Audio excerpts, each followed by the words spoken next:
Hmm? Sino ba nagmamanito sa kickoff? Okay, ask me if you... Hello. May sound. Okay, Yes. yeah. Okay. Yep. 1, 2, 3, 4, 1, 2, 3, 4. Alright, it's okay. Okay. So it actually works. You can Google it's countdown time. Oo nga eh. Pati sa YouTube. Oh yeah, yeah. YouTube. Yeah.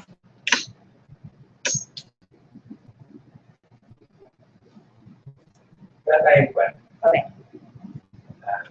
Hindi na ako magawa.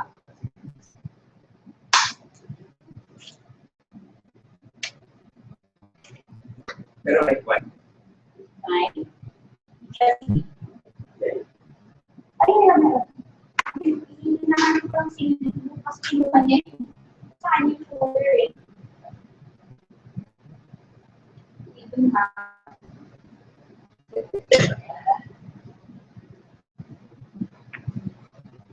So, ang proposal ko, paunahin natin si Gary Domingo, Government government, and civil society. tapos, Lidy, tapos si Gerry, tapos si Riza, Tapos sa Philippines. actually, and then,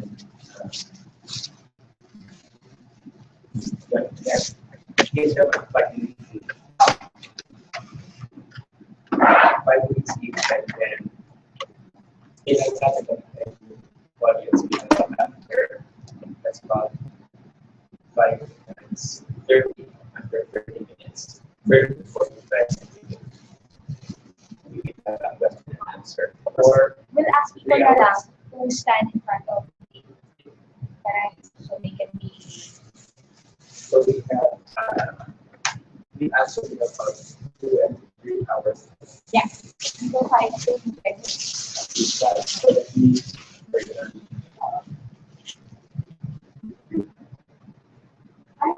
Well, we're at 15 minutes.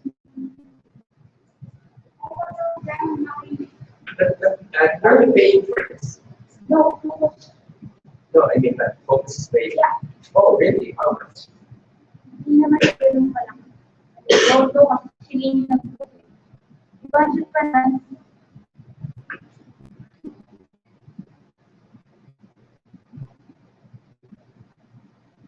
Yung ginakaw, yung grupo.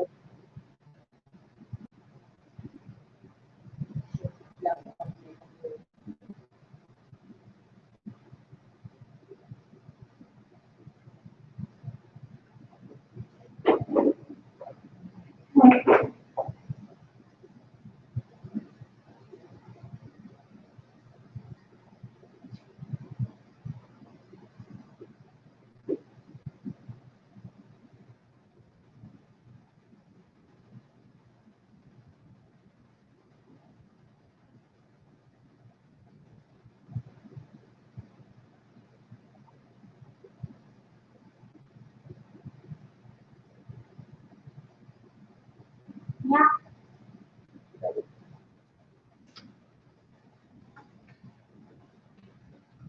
Sige, dalawang ano.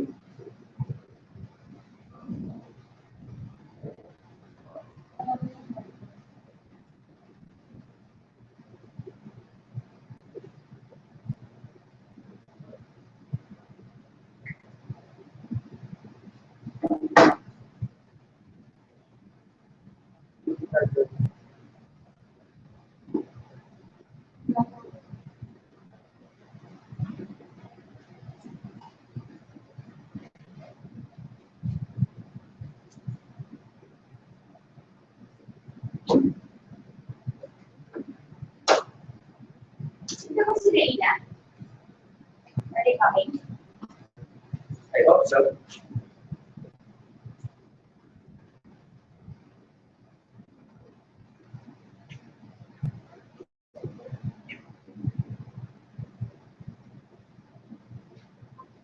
No.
Hindi na kailangan ng mask.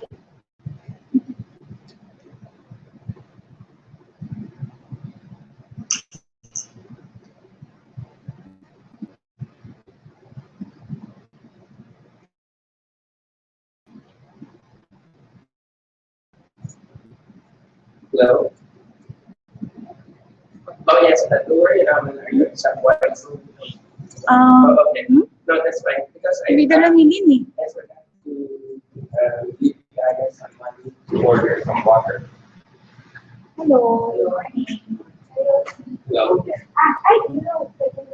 Okay, okay, that's fine. That's probably. Okay. Hello? Tanong ko, Walter, Oh, go there. Sige. laban sa pagtawag nito. Sige, kayo ang pala. You're one of the panelists. So, here, so, tayo. I'm sure you can just sit down for a moment.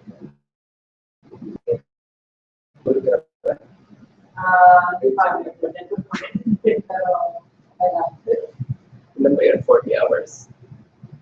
Yes. Si Juan Bago ba? Si Daniel? Yes. Denise. Yes. Tsaka yung convener namin is No, Send an email. Really? but he made a trip just for this. No, we also had a roast taking the other day. So, these are Honestly, no one lang mag-do So we'll just wait a bit for Sure. but 30 pa rin naman yata. Yeah. Did you say 1:30? Yeah, I did. Really? Registration is one. One Oh, day is okay. So people will start coming in. Okay, good.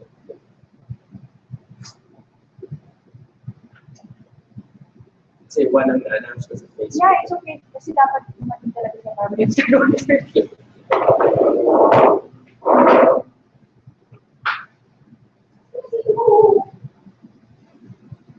Is still coming? No, kasi namatay yung alias. She's being buried. Today? Yeah, the mother.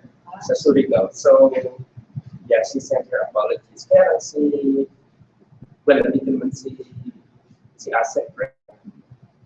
Gary. And si Tony.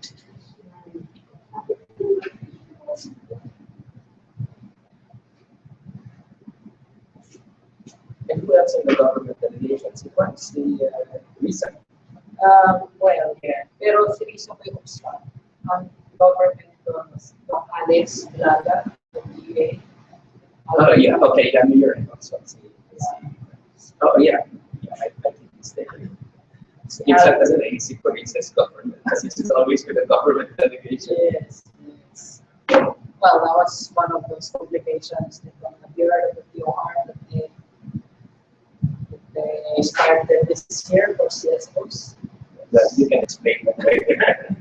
So, it would be good if somebody in fact explained that where it's coming from. Well, we don't know where it's coming from, so we're quite baffled by it.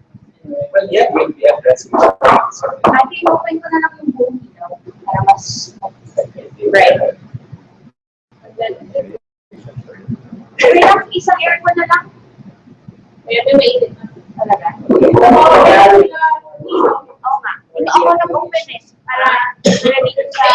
Kailangan ko. Okay natin. Buka na, di ba? Saan?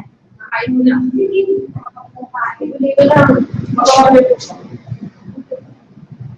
Wala ko dito lang.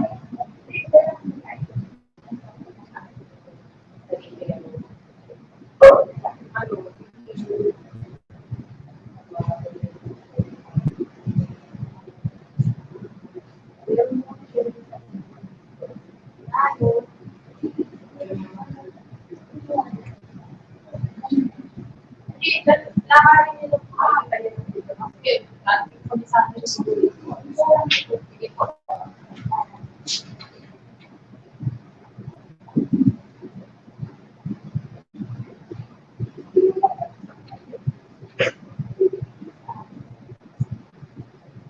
Kung sa 6, kasama din si... Sorry. Kasama din si Yeb. Yeb, si Asec, si Lidy,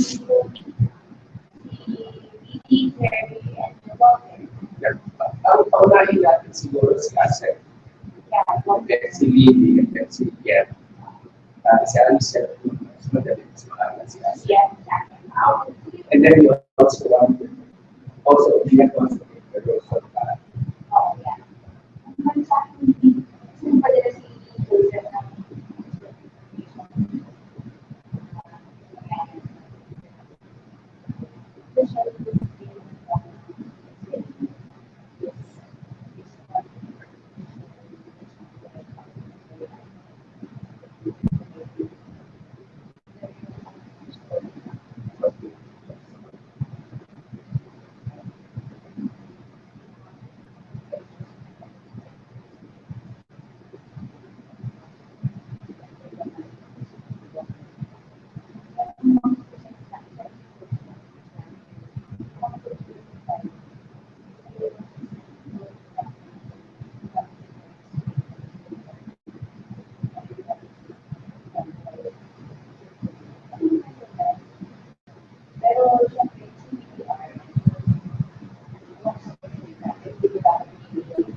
Okay. I-engage mo na yung mga photos.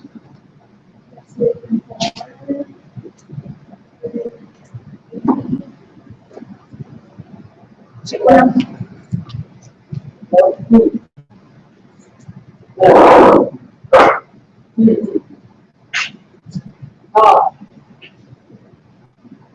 Dito na ako.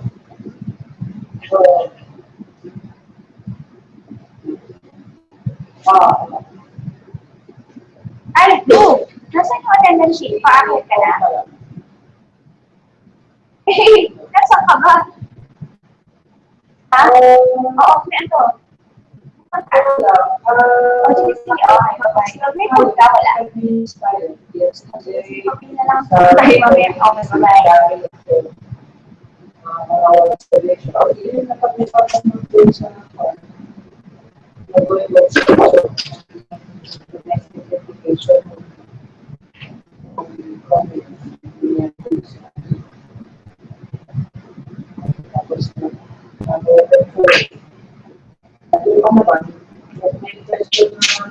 Hello, mic test, mic test.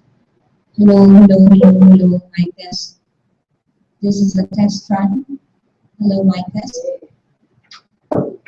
Oh, I'm going to get some sandwiches. Would you like one?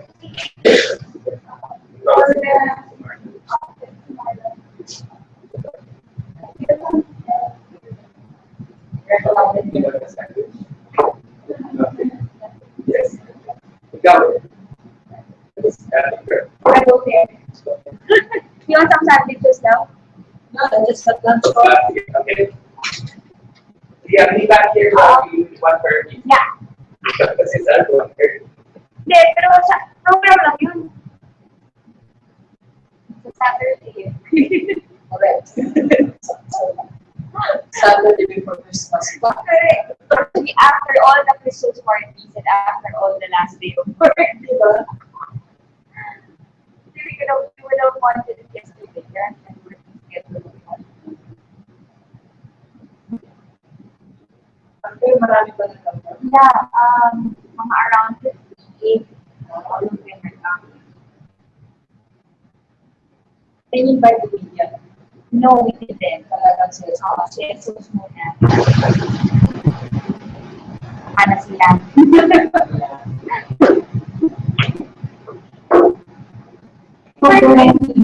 Yeah.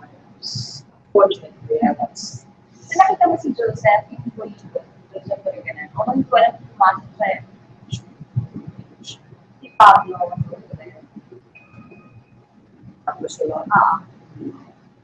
Start to EDF. Ah, really? Yeah.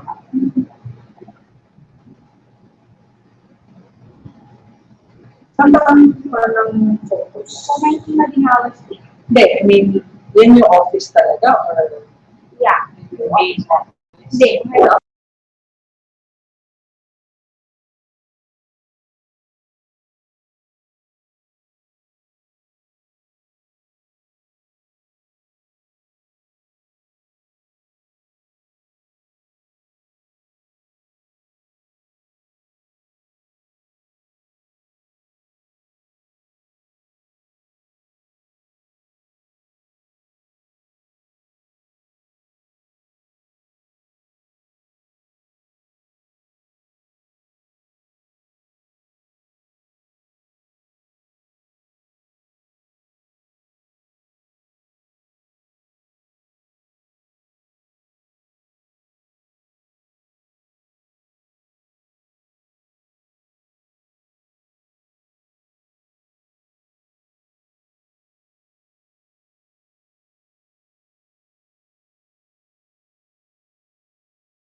Like Mark, iba naman.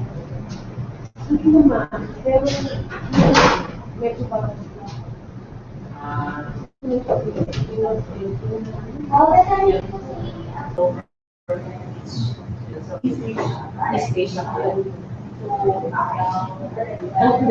definition ng geographical one. Ang geographical west, like southeast, ang geographical southeast. Kaya ang din tayo east ang south. Kasi ang west nila, southeast. Kaya, diba, totoo naman. Kaya totoo naman nasa west. Tapos merong South Asian. Ano yung South Asian? Iba po. Iba po siya.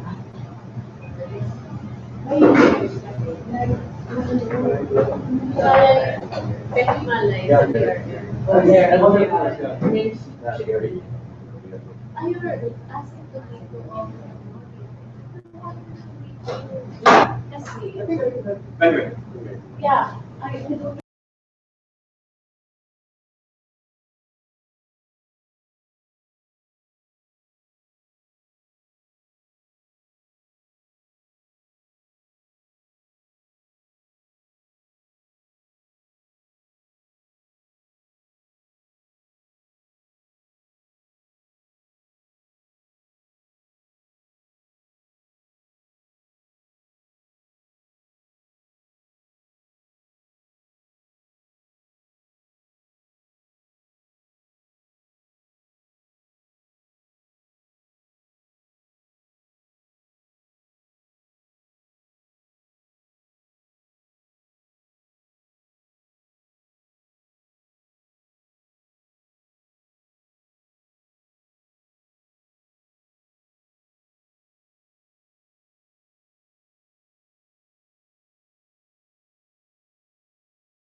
And then, land investment. I'm not sure if regulatory regulations land investment, but see the more so short or days.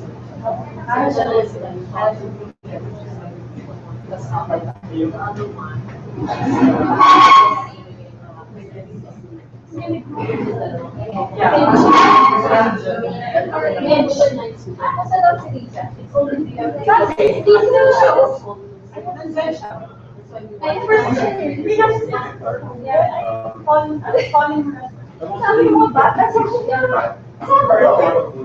I think I just.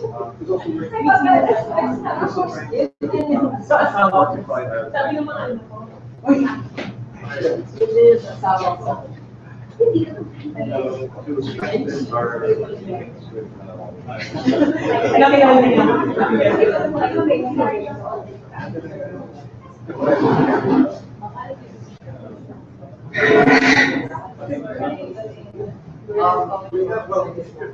Mark was discussing already February 20.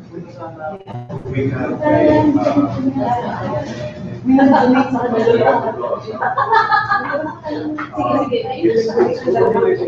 it's part two. Preparing for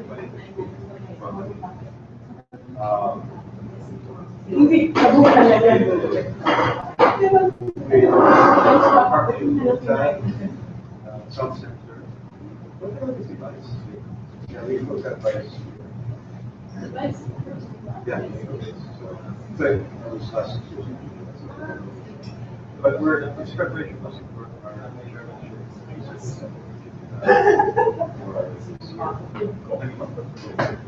so February. Yes, teka lang. So it's certification. So basically it's to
that's why I see your name.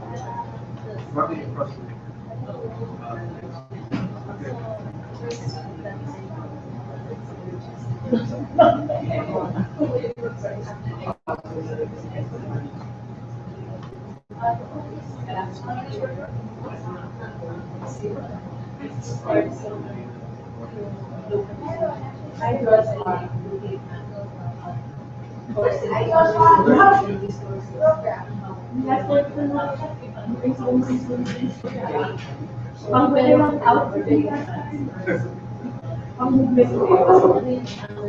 in your website, you have sort of progress for where we are.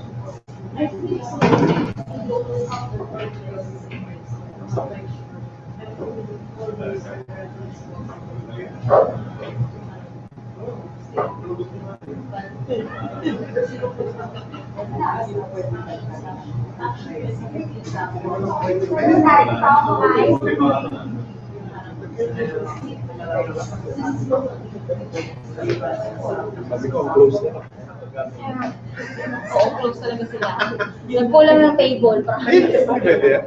Sabi lang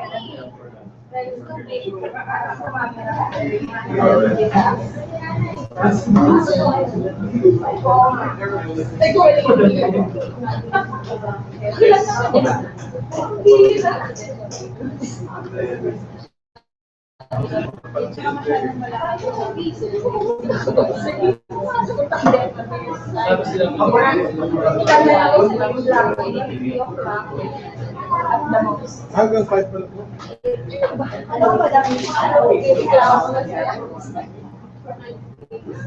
Alam ko kaya.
Okay na ba itong ganito? Or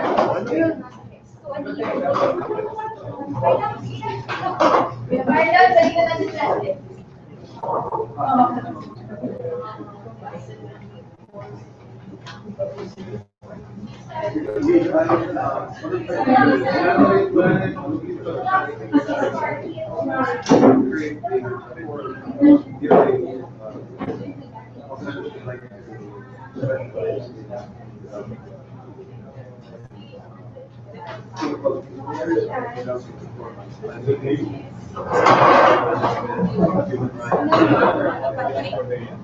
Antay ba? A little to the right. Well, Wala na ako sa left.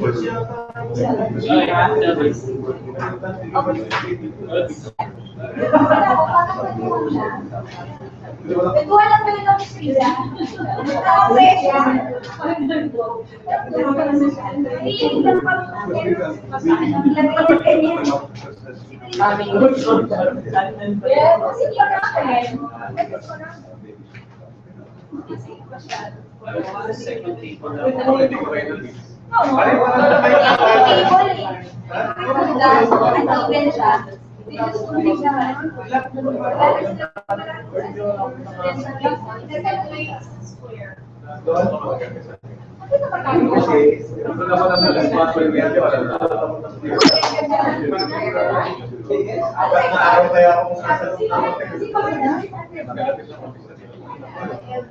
One of the times that we failed pieces, but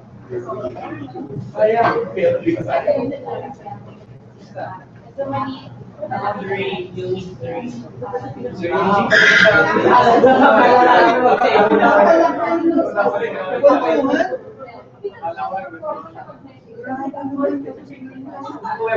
Sabi nga siya sa sarili kasi may mga messages nila yung organization.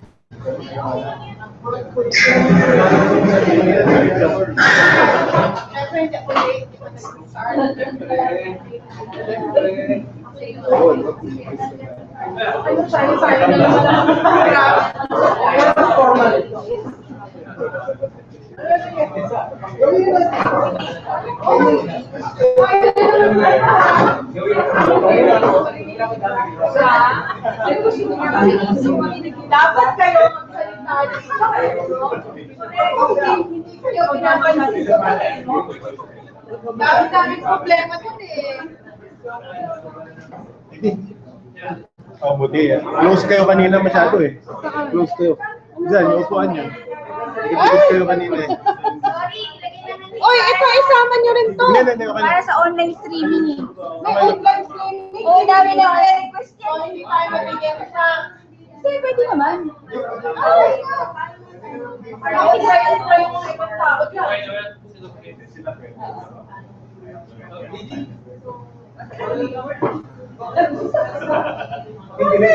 Ayun, shopping sa Pilipinas doon. Marami akong...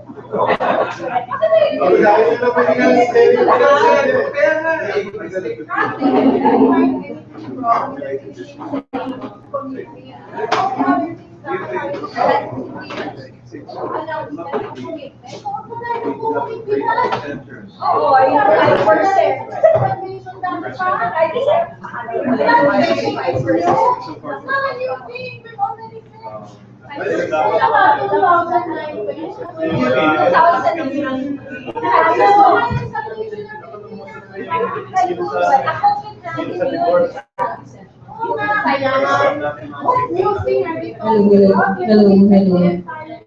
No mic test.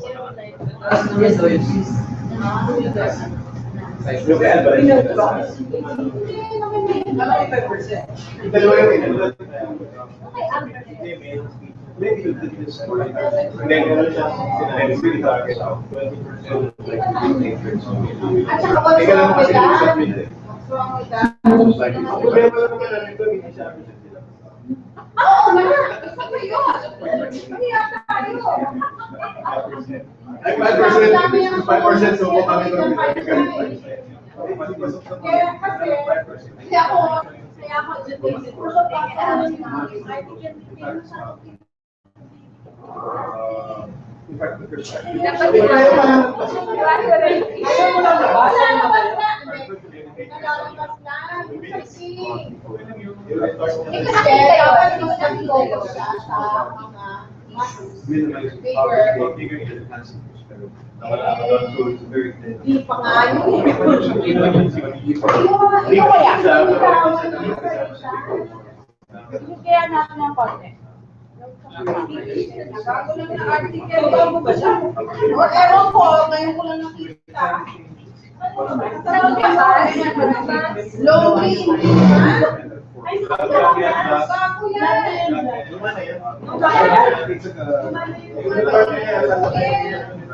Hindi ko dapat. Sa Vladdy.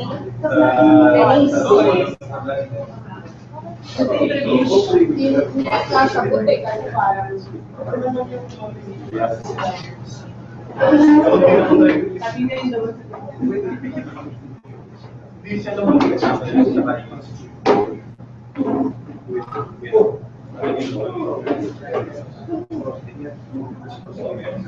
Mas dapat kayo wala.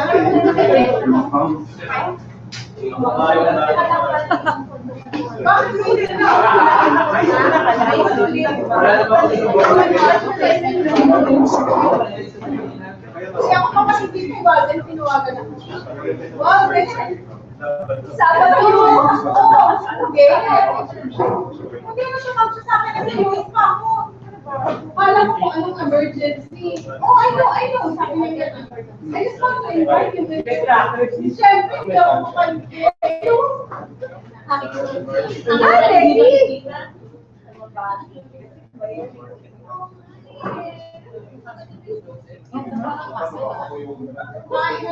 Tayo may ano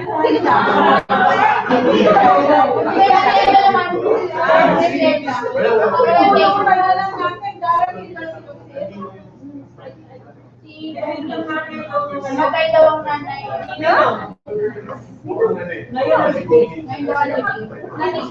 Kasi hindi nyo in-invite sila. Wala sila. Oo nga eh.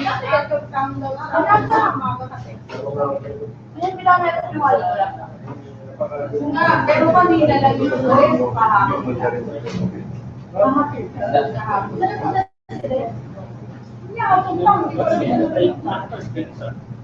Ayos ah. Ay, Walden.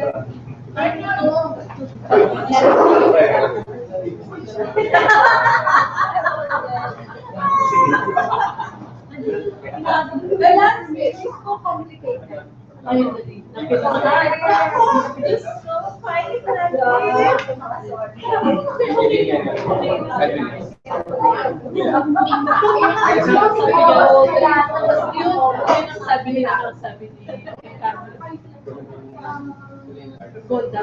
Focus pa yan. Alam mo na si Clear ba?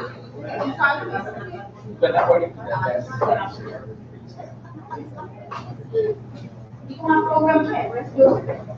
Ano si Joe? Sa US, sa mga kasyal. Baka sinuda kahapon eh. Tinuha mo lang ito. Alam mo saan ako galing sa grocery? Ang mga yatay ngayon ay grocery ay natupan. Tapos kaya naman natin dito. Buti ka pa.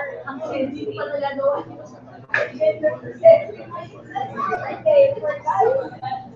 Sabi natin mo. Lalagyan pa natin yung gabi.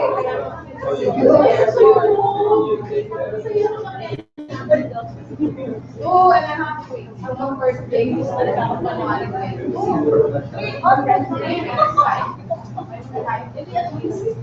Kasi pamagin yung first time umuwi ng Pilipinas.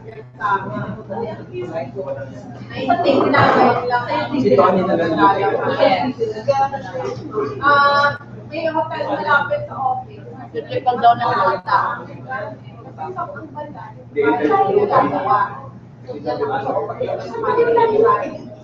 Oo. I have room in the house. Ginagawa dahil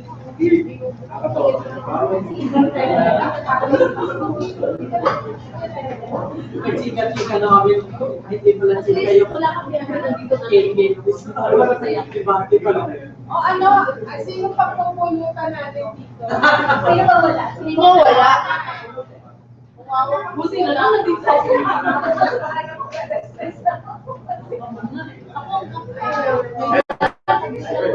Kami ni siyempre yung gabi. Ay, kung makain yung alis na ako. Ano ba order dito? Kasi kami sila lang kami. Una nga. Ano lang yan?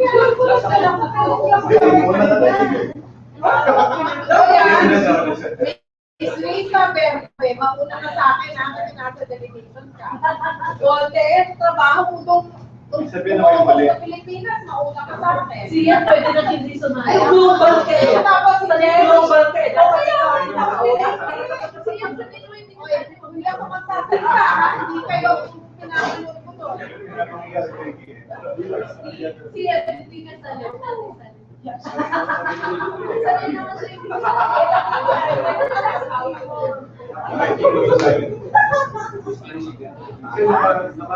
For someone who isn't there, you are one of the most talked about. Lahat na lang ng media, kung meron akong 4 questions actually, 1 out of the 4 is always about Gerry Arances.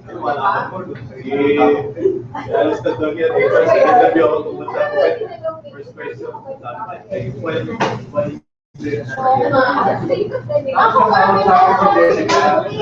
Narinig kayo sa line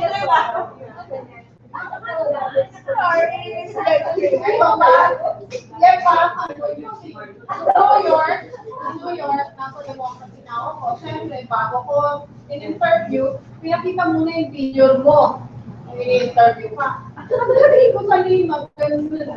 Tinutag ko na si Yeb, pero ako in-interview na yun. Tapos ang pangalawang question pa, wala si Yeb. Ano sinasagot? Nagpanood ka. Sabi ko, maraming, hindi yun ang aking sakit. Pero maraming ganyan. Pero one thing in interest is being served by their accent. Pero hindi na kasi na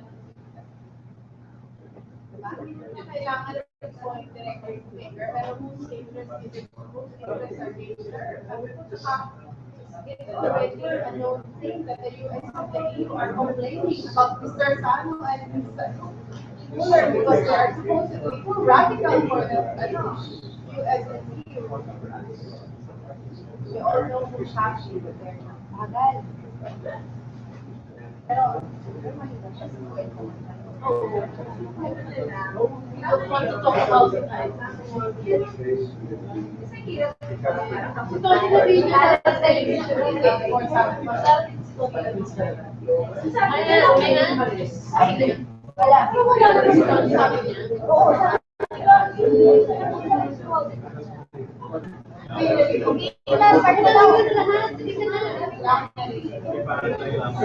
Hindi nanay, ang dami kong gagawin. Excuse me. Breakfast niya. Brunch pala, brunch. I love brunch. I had it.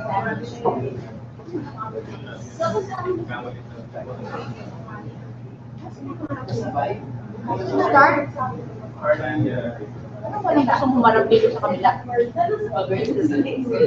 Ay, ang favorite na yan. Ay, kay Tony pala na yun. Tony galing. Kasi yung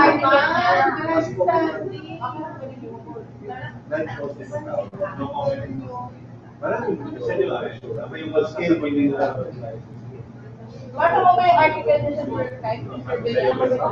Hindi ko na nabasa. Hindi na kailangan mag-emotional.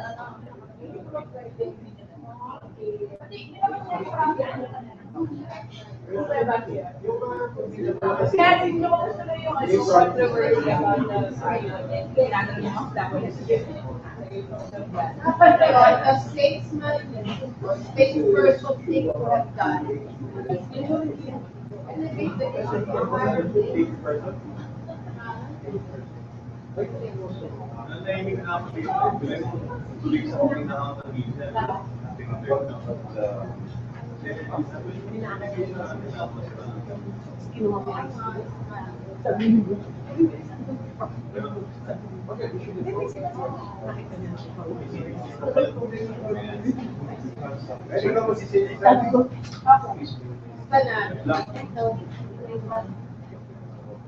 Start tayo?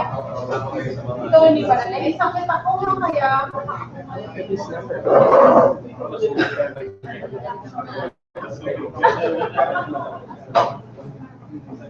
hindi, gusto ko lang kumain. Isa. Riza? Pagpakainin mo.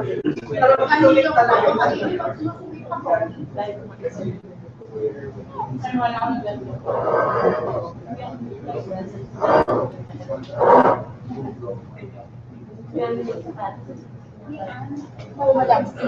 Umuwi ako kami ang chair na ako.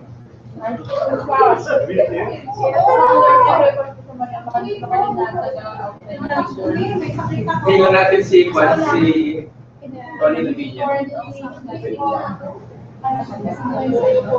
Find out for you. Sabay ko yung mga gawin mo na lang na. Last malayo pa siya. Yeah. Siguro, Bigyan na tayo. Alam naman niya, we're in PRRM.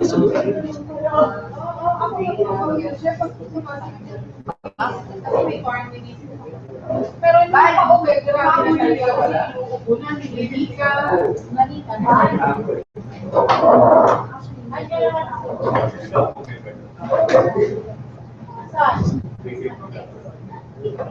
Board member. Bigla na lang, July na yan. July na globalize.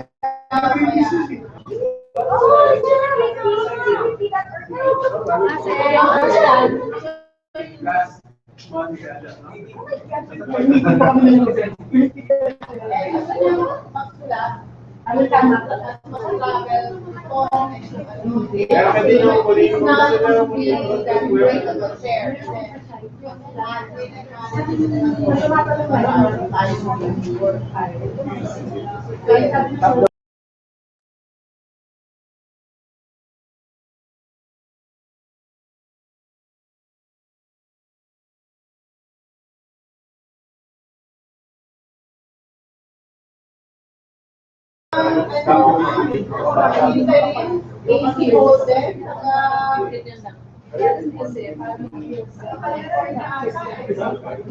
Kano kaya nga ako pinili ako sa kanila para daw global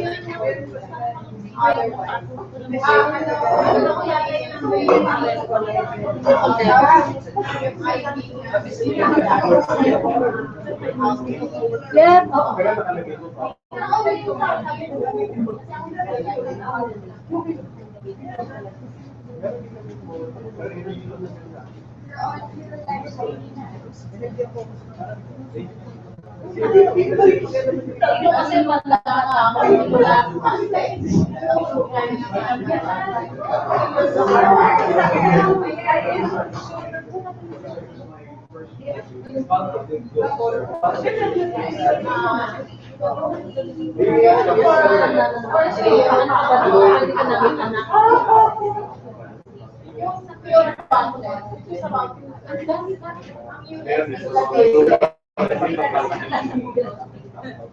yun na nga eh, sabi ko tama na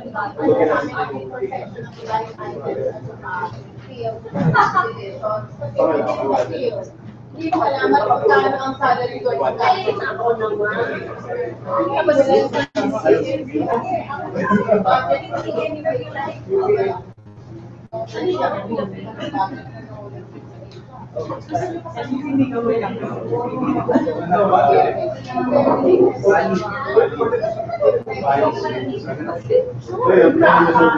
Alay ko po sa ILT. Sabi na lang kayo.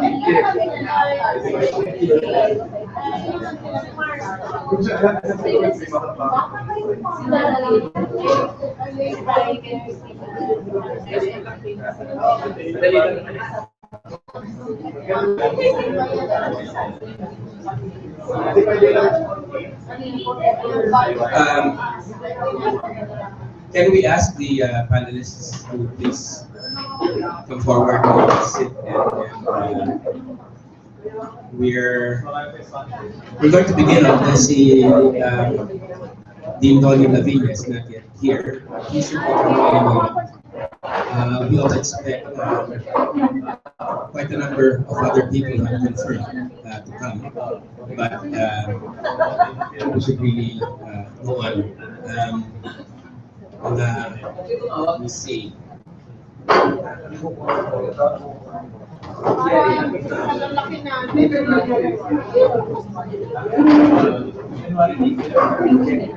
Ayan si Gerry? Mr. Walden. Madam Becky.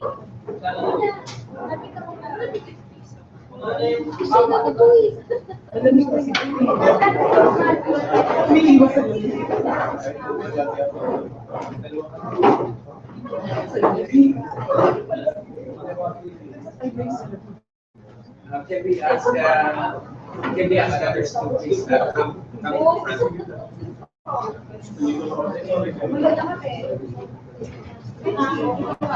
Oo, di ba? Parang nasig. Si Walden nag-request mo kayo, ha? Okay.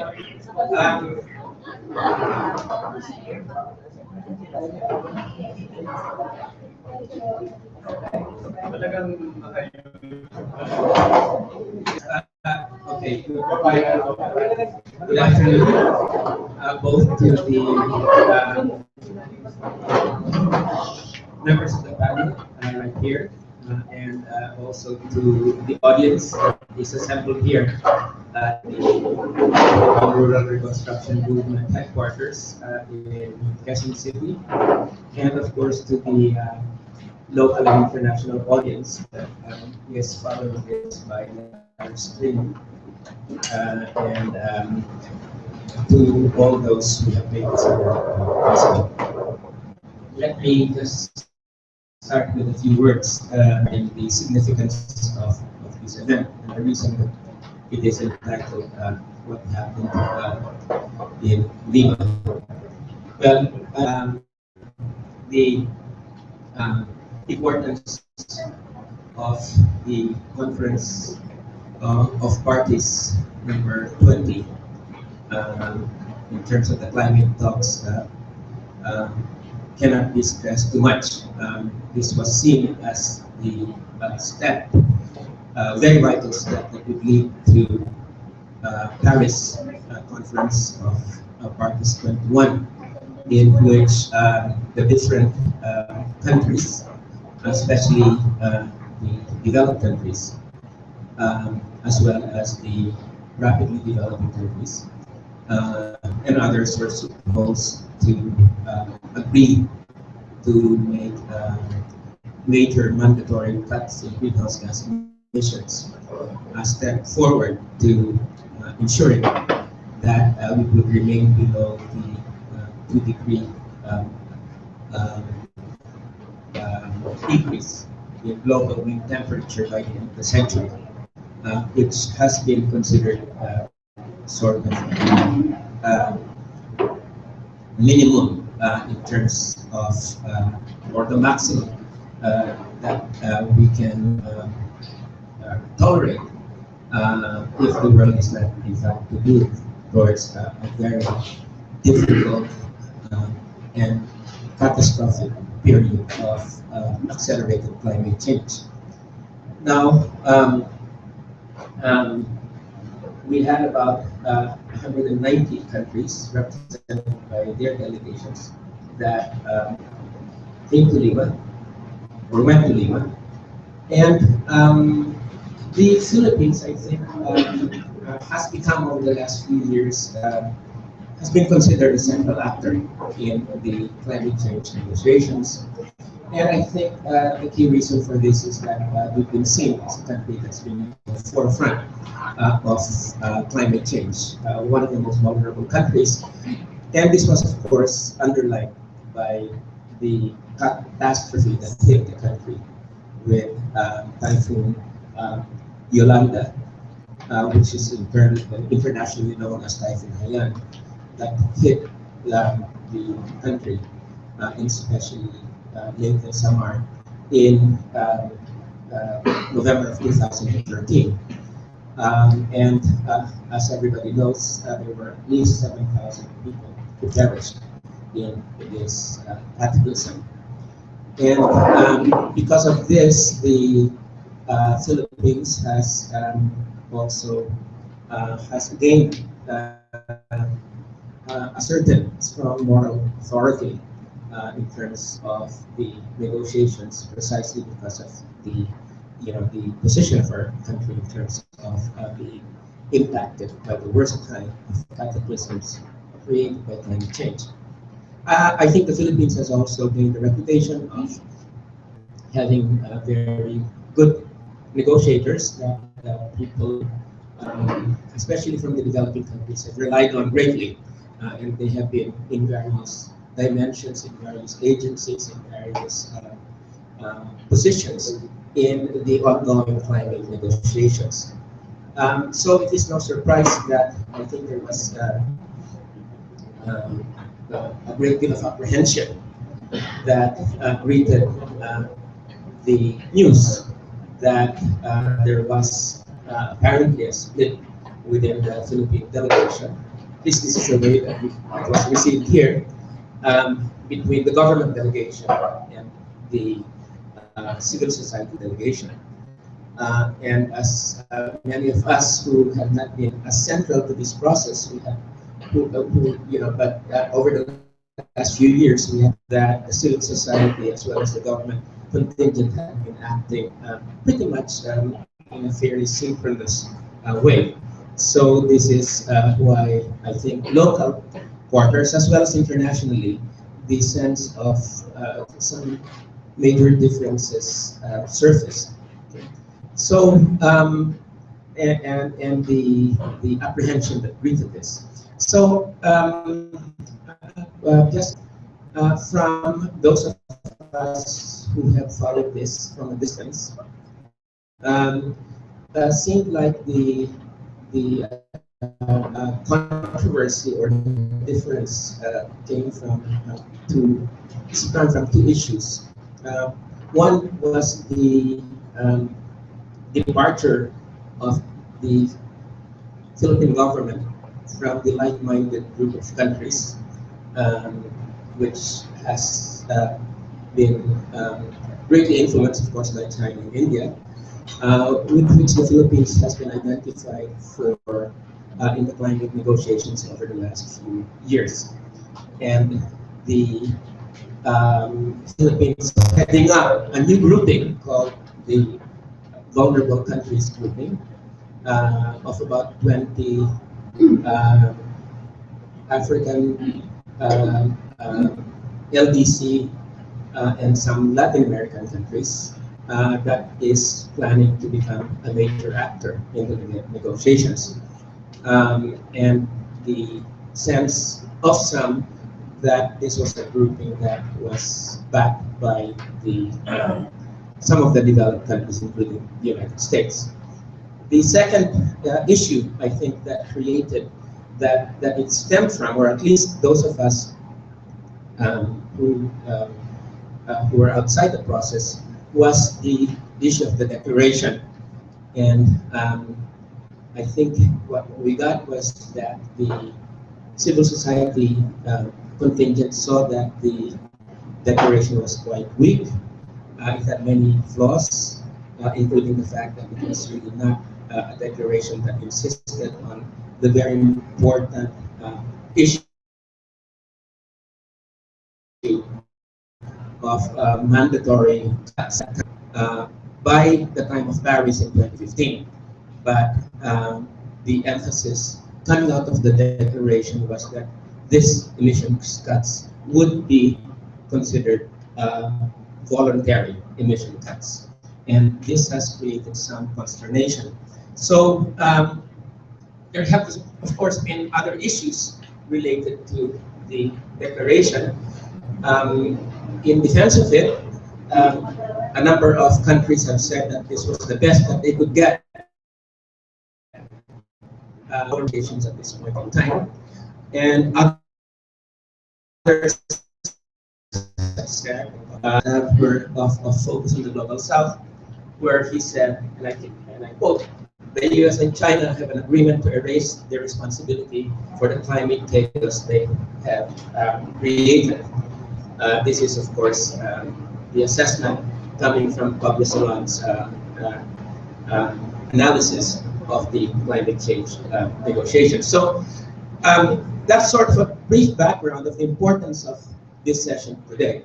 And in as much as most of the people involved in the negotiations, both on the government side and on the civil society side, have come back, we decided to hold this today. And so the personalities and individuals that we have here include Asec of the DFA,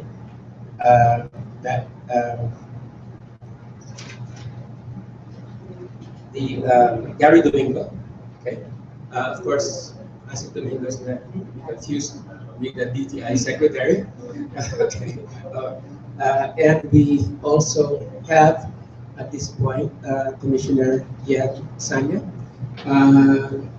Commissioner Sano, of course, was, as everybody knows, did not go to Lima. Maybe part of the reason, I mean, I hope that he will explain why he was not in Lima. We also have, of course, everybody knows Lidy Nacpil of Jubilee South, was always who's played a central role in the civil society mobilizations around the climate talks. And we also have from Oxfam, Riza Bernabe,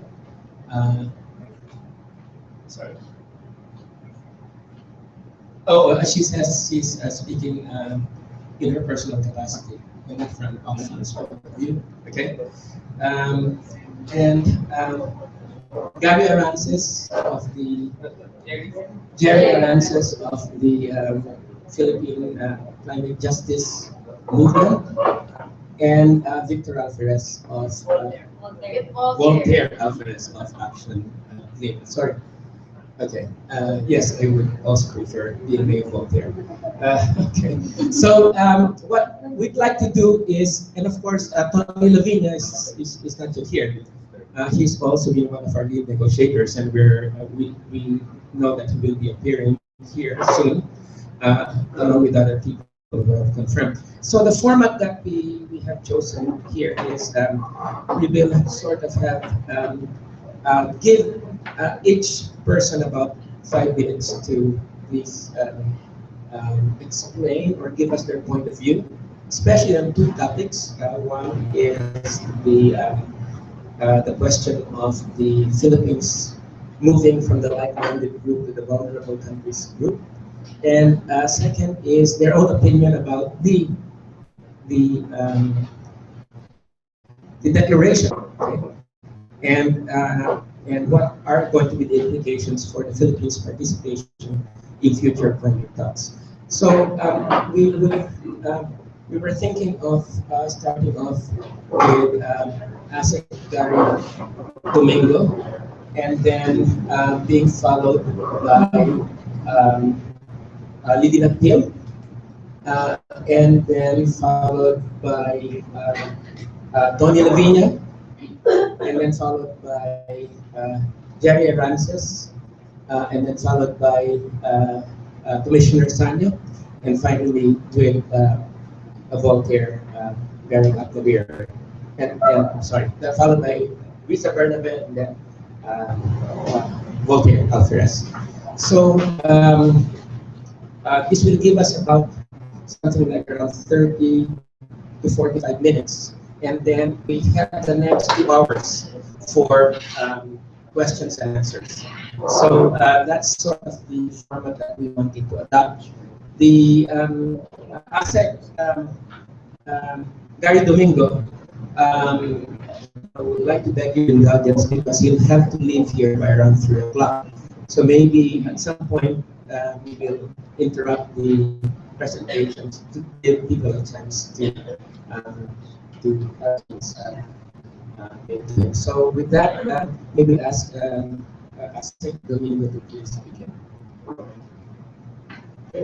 Thank you very much, Congressman Bello. Thank you to the Focus on the Global South and the Philippine Rural Reconstruction Movement for this kind of invitation to this forum today. What happened in Lima? Well, I'm not saying that I have to make a disclaimer that I'm just here in my personal capacity, but before the delegation, the Philippine government delegation could make a definitive, say, debriefing of the public, we would need to have actually reconvened. So I'll just take the caveat that I will only speak to the matters I feel that I'm really in a position to speak on. So it's more of what led to our policy pivot with respect to the LMDC and other related issues, rather than what actually happened in Lima. I just beg your indulgence, and maybe we could reconvene when we had the chance really to have our own assessment and coming together. So unfortunately, also, as you know, the mother of Secretary Lucia Sorin had passed away, so she was unable to join us, and my other colleagues are just back from exploring Machu Picchu. So there. Okay, so thank you very much. Perhaps I'll address the issue of our policy pivot, and I'd like to take it in a broader process, in a broader context. Just flag me if I'm exceeding my 5 minutes. But essentially, okay, first I'd like to say, what is the role of the Department of Foreign Affairs with respect to our international negotiations on climate change, particularly on the UN FCCC track? Well, first and foremost, ever since the establishment of the Philippine Climate Change Commission, we are very much a team member and we support the Climate Change Commission as it is legally mandated body to lead us in our overall climate change policy and action at home and overseas. And in general, again, yes, the Department of Foreign Affairs provides support to our agencies, especially in negotiations of more technical involved nature, say agriculture, support DA, environment, DNR, and so on and so forth. But nevertheless, what were then some of the considerations in terms of what we call the policy pivot?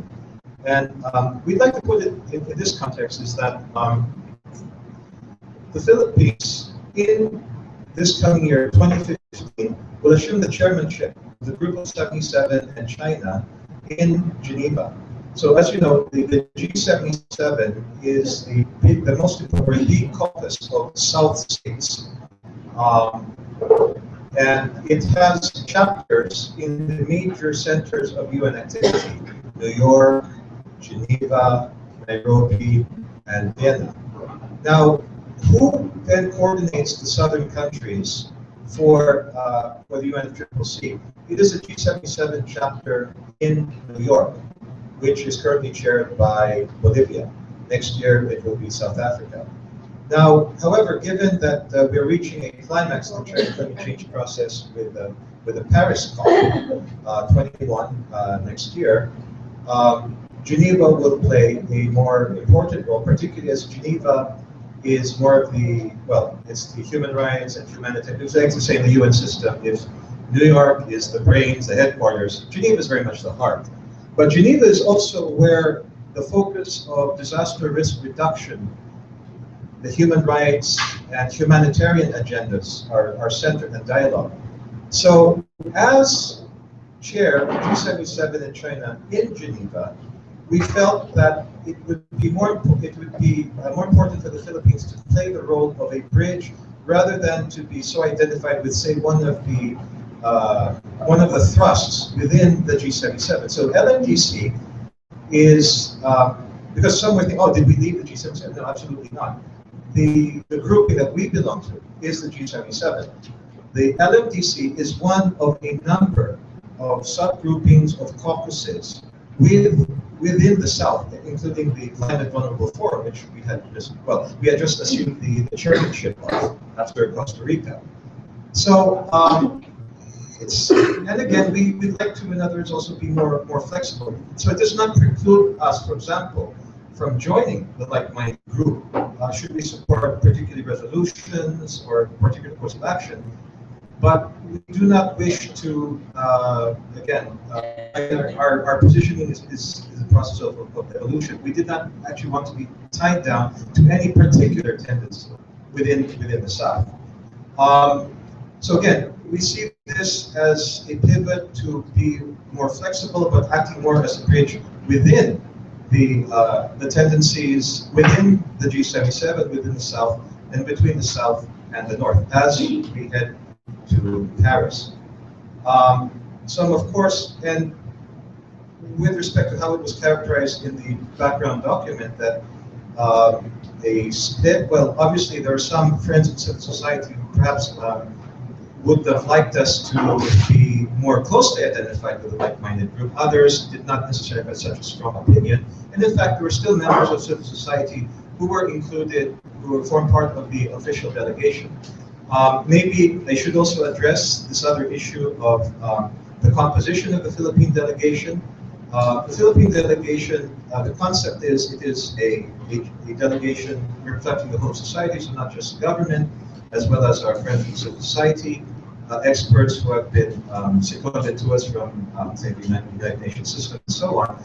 But as Secretary Sering had asked, as the Commission had asked the DFA to play a stronger role in the climate change negotiations, we found that we needed to develop terms of reference, clearer terms of reference, but really it was not singling out any particular organization or whatnot.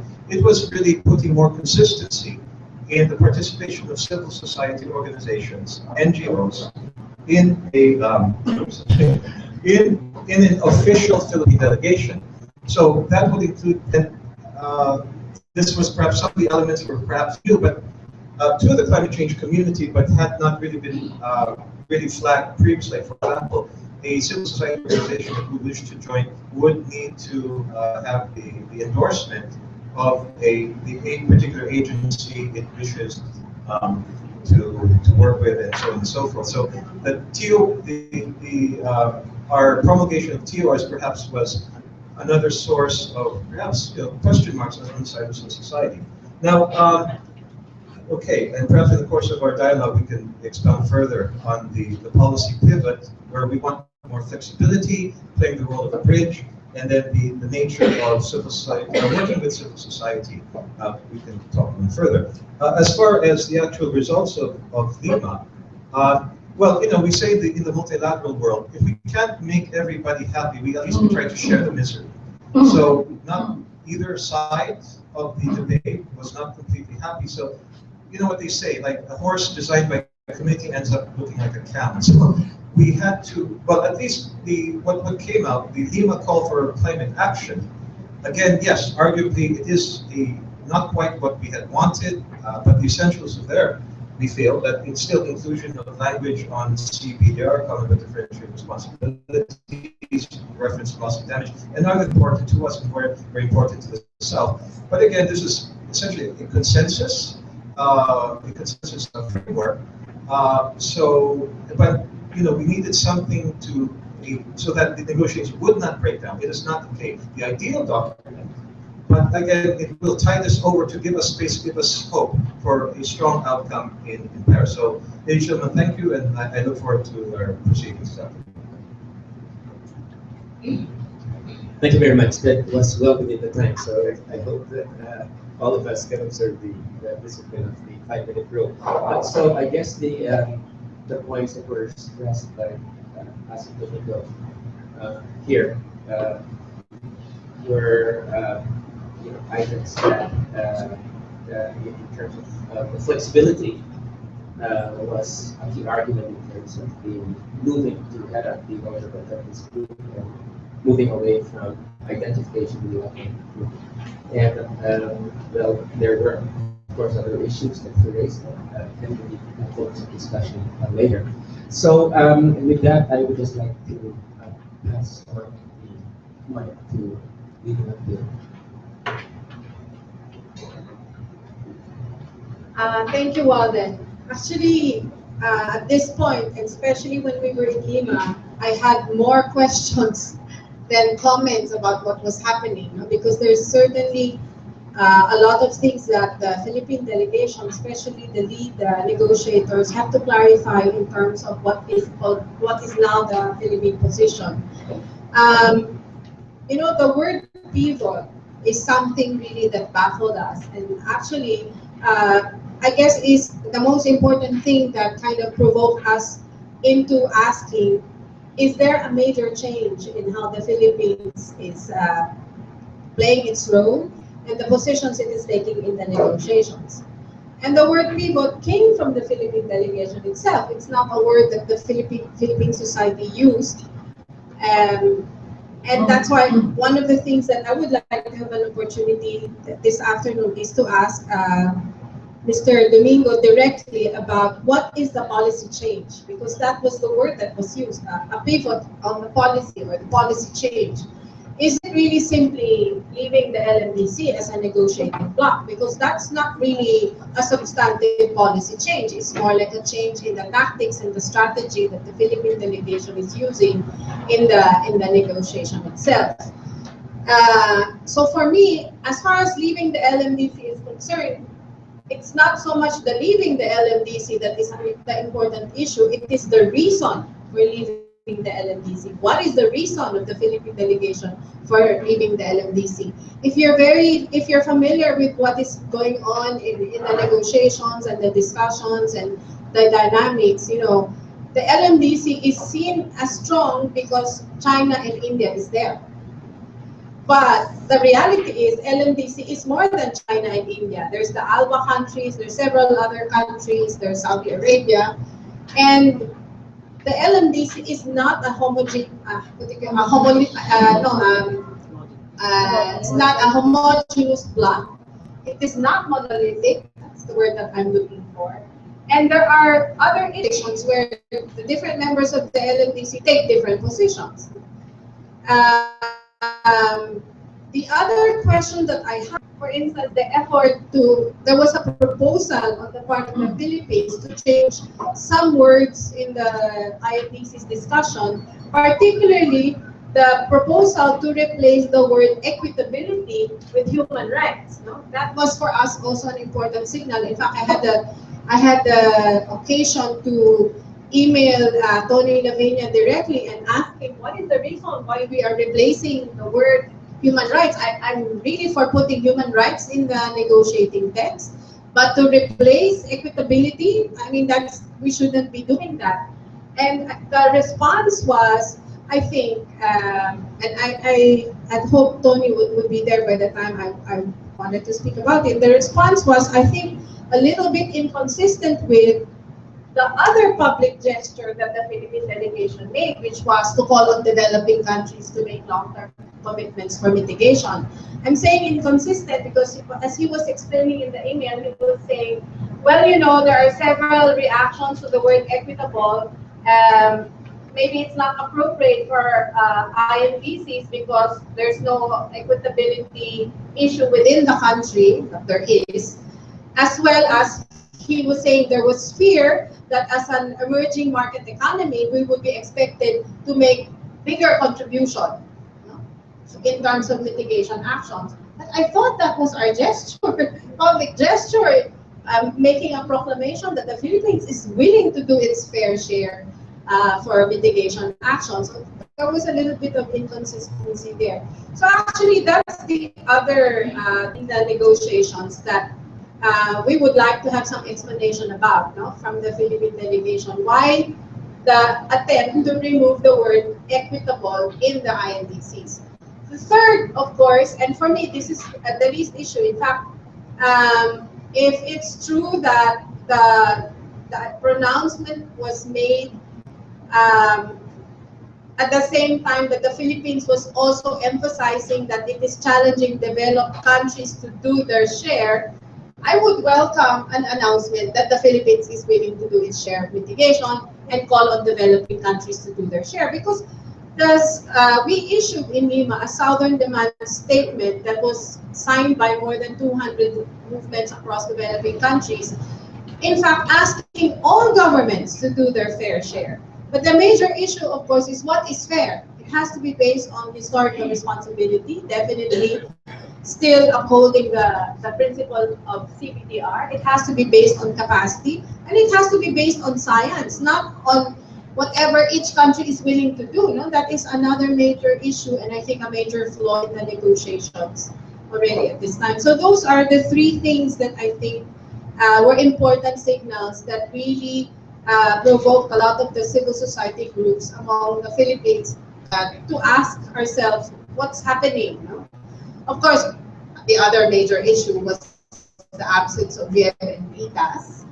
And to just emphasize at this point that we did miss their presence there, and in fact, it is no secret that the United States, the European Union, other developed country governments have been quite unhappy with how Yeb and Vitas have been taking positions in the negotiations. They have been very firm with their positions on G77 plus China unities, as well as the positions that we have been pushing Philippine delegation to take on.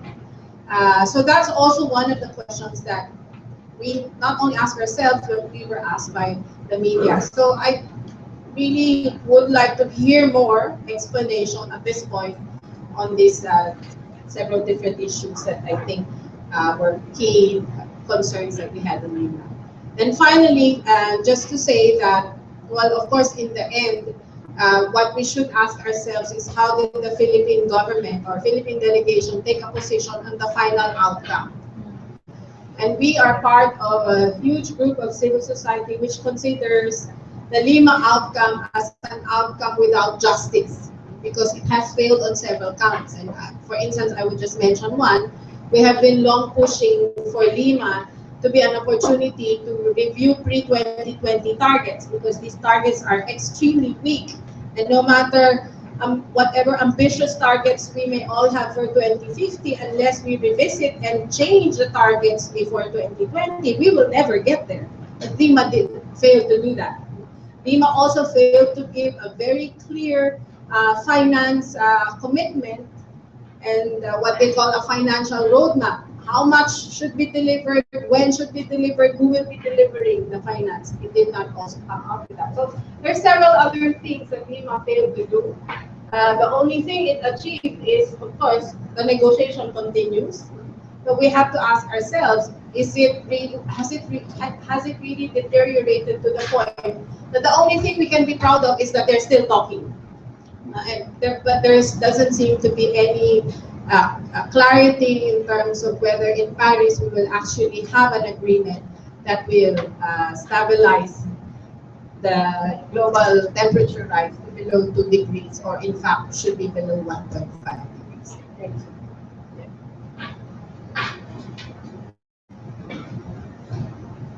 Okay, well, thank you very much, Lydia. I think the key point is an outcome that would not serve the interests of climate justice that is the main target as well by Lydia. So we'll proceed. Let me then now call on Commissioner Yeb Sano to give us his opinions on the various issues that were raised, as well as maybe this might be the first instance where you can publicly tell us exactly why you were not in Lima, because this was the big question that everybody was asking, not only here but internationally. So, so welcome.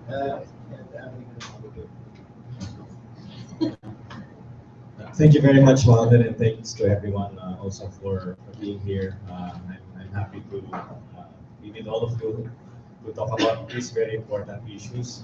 Again, like other colleagues who have done it this afternoon, I will first start with a disclaimer. First, because it's Saturday, although I take my public service role very seriously and usually it's 24/7, it's Saturday. I will have to, with your indulgence, tell you that I am speaking only on behalf of my own office as a commissioner, not on behalf of the commission, not on behalf of the delegation especially, and not on behalf of the Philippine government. And maybe that means I'm talking in my personal capacity. Another disclaimer is that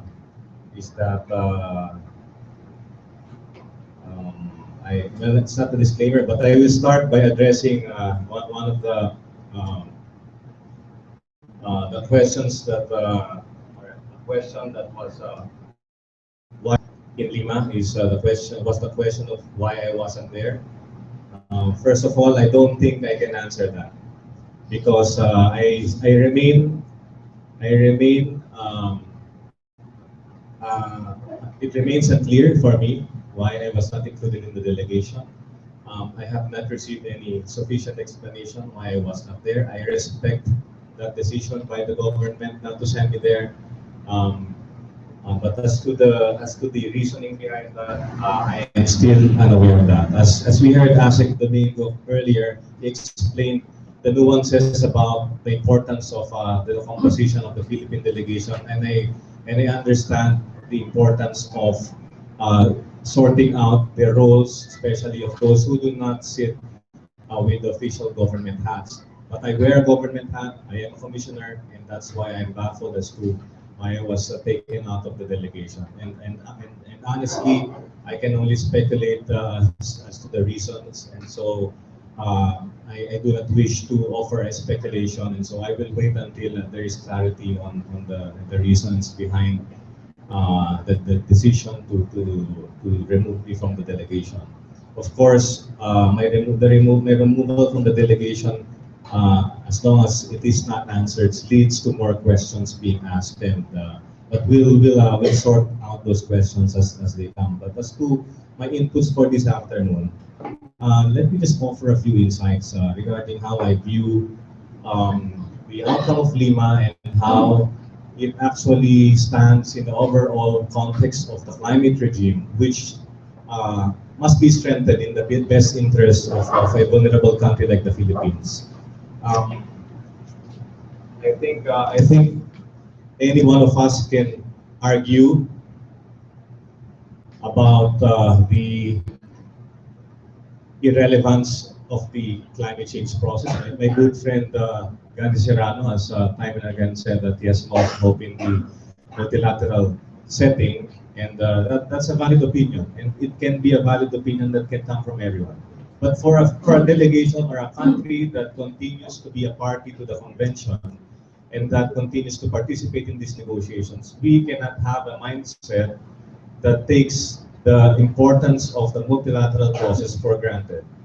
And that's why it is a tough balancing act for us to actually ensure that that process is protected as well, that it proceeds in the context of transparency, that it proceeds in the manner that is guided by the principles of the UN, which means it must be party-driven, and that the process must ensure that every country stands on equal footing. And so the important thing, again, it's a balancing act. We need to preserve the multilateral system, but also we need to ensure that climate change is as a serious problem is in fact addressed, because the Philippines stands to lose a lot if climate change is not confronted effectively. And we're talking about a lot of parameters as to how we gauge the robustness of the climate regime. And the IPCC has come up with all of these studies. They've come up with the fifth assessment report.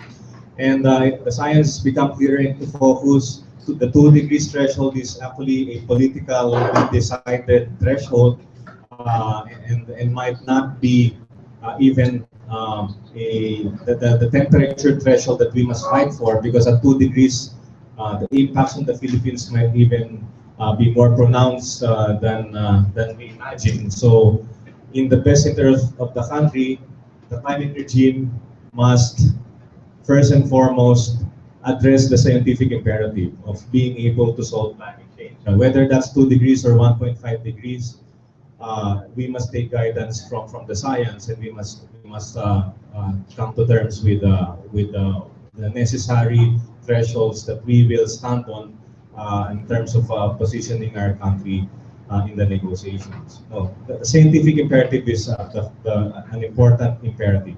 The other part of the negotiations that has become so contentious, that has made it very difficult for this process to move forward, is the aspect of responsibility. Who takes responsibility, and how differentiated is that responsibility?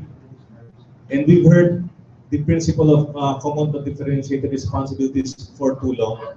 And CBDR, of course, has been the underpinning of this process, but it remains a very abstract process, and how to operationalize it has become one of the most difficult things to do in this process. And that's why when we talk about differentiating responsibilities especially, it becomes a great stumbling block to the process. And I guess even the Philippines cannot come to terms with how that happens. But let me just remind everyone also that in 1992, the Climate Convention already attempted that through its annexes.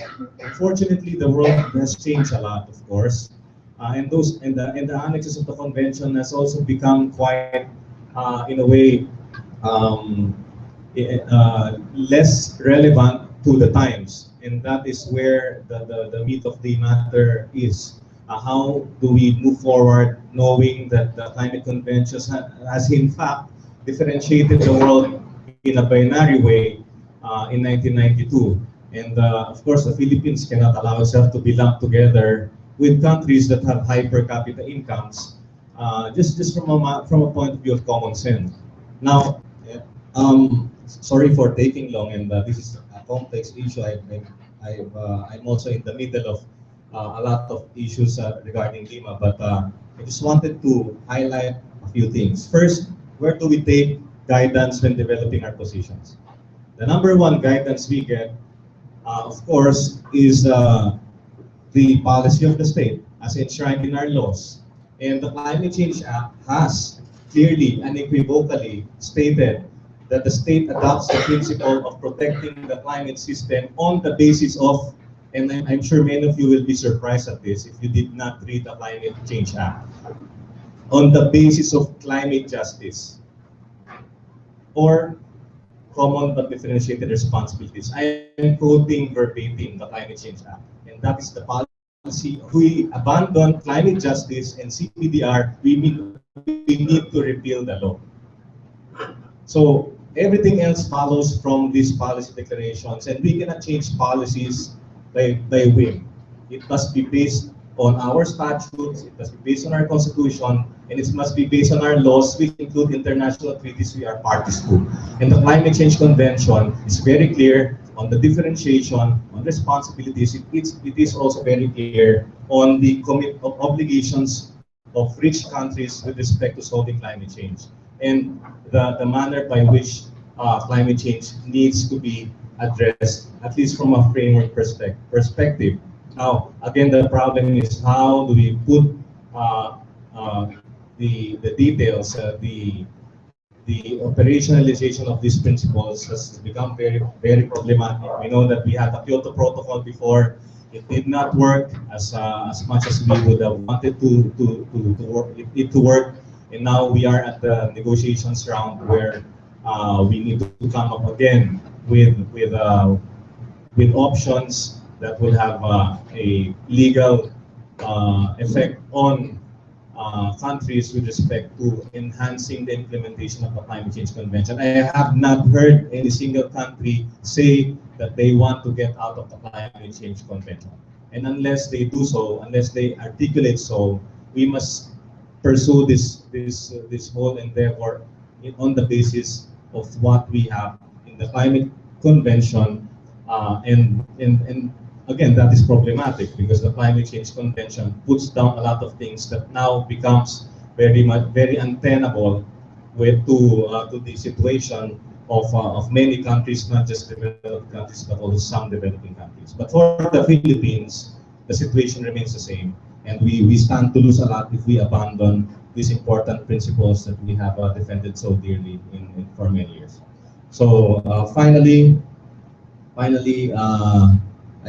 just want to say that in the negotiations, and this is from a very personal perspective, in the negotiations, if you buckle down from the pressure from Annex 1 countries, you lose their respect. If you stand firm and you continue to fight for the principles that you stand on, and you continue to articulate the voice of developing countries, they respect you a lot, and they take you seriously. It's a negotiations process, so we do not concede very early in the process. Those are my personal views, and thank you for giving me the opportunity.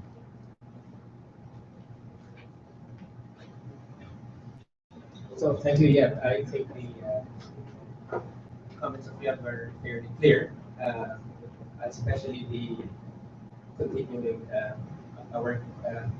I think not only his request, but the request of many of us that the reasons for his not to Lima be made fairly clear, since that was a question that is being asked not only here but also in negotiations. So Tony La Vina has joined us.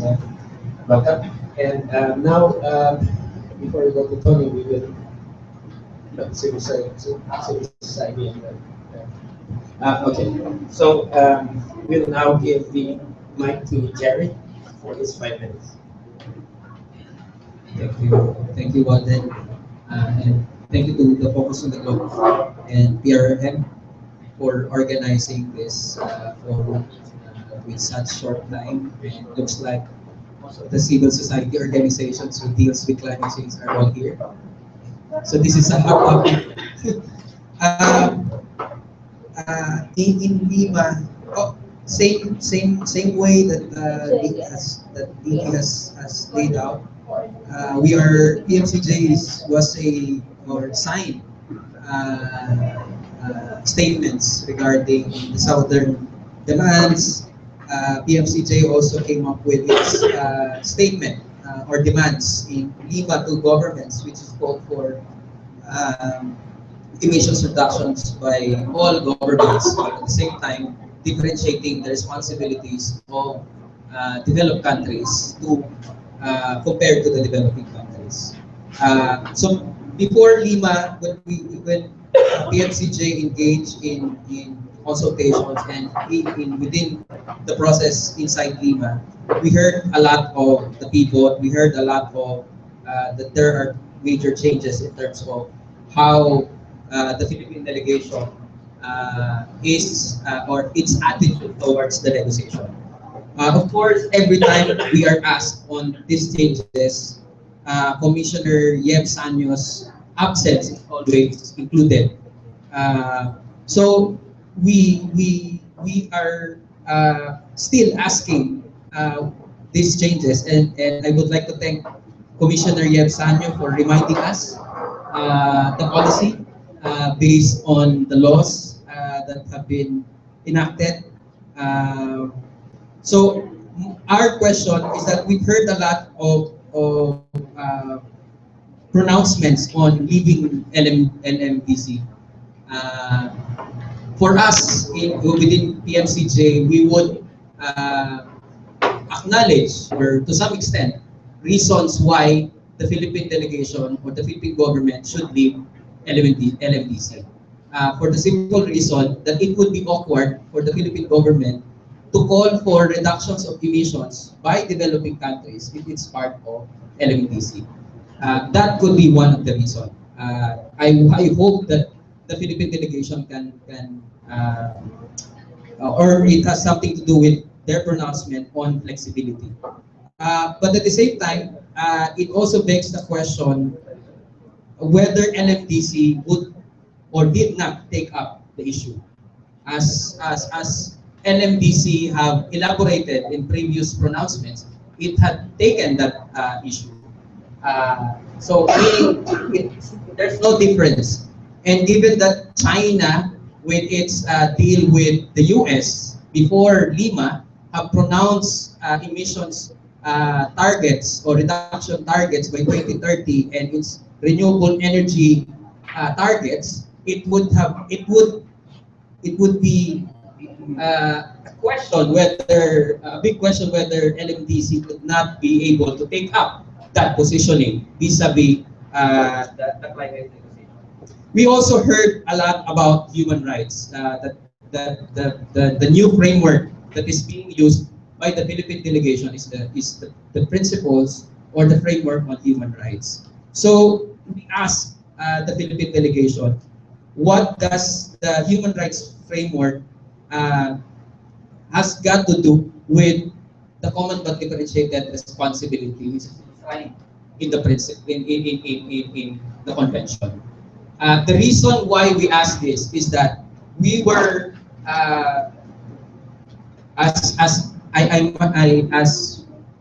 if I may use Denise's words in one of her blogs tracking the negotiation, she was shocked by the position of the Philippine delegation.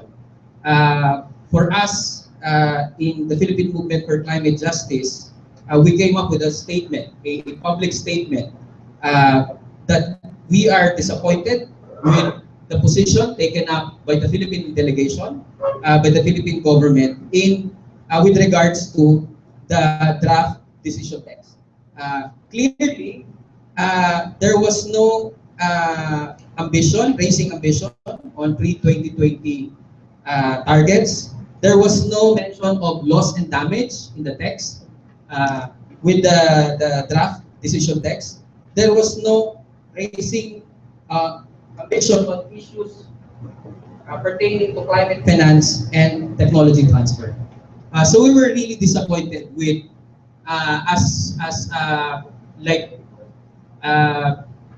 in collective bargaining agreements as in trade unions, and as Commissioner Yeb Sano have mentioned a while ago, you don't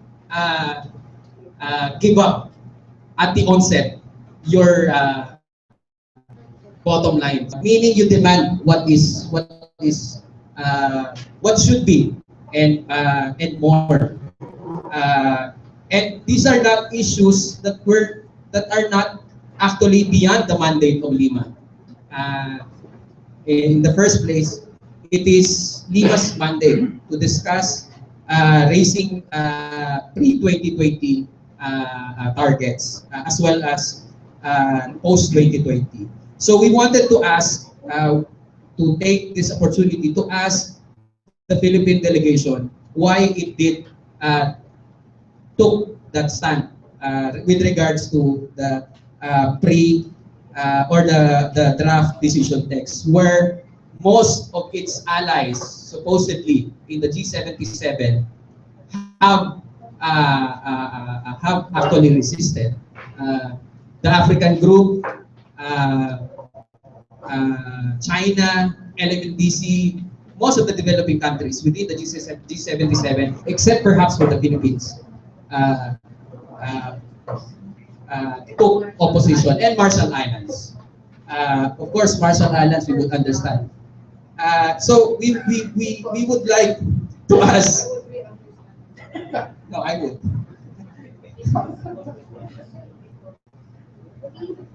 What now?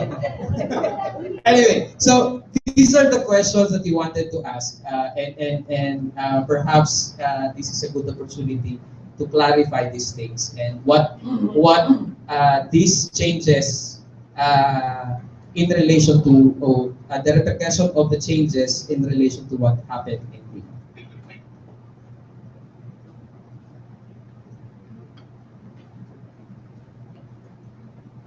Thank you very much, Gary. Thank you very much. There was a suggestion from Mayan that in as much as Asec Domingo has to leave, maybe we could just take a few questions right now and then resume with one of our lead negotiators, Tony La Vina, after maybe 3 or 4 questions that would be made to Asec Domingo. So can you just address your questions at the moment to Asec Domingo? And please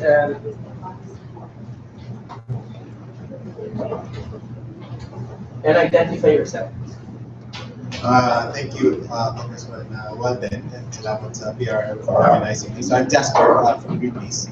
I have, Congressman, I have 3, well, frame my comments on 3 things: the good, the bad, and the ugly.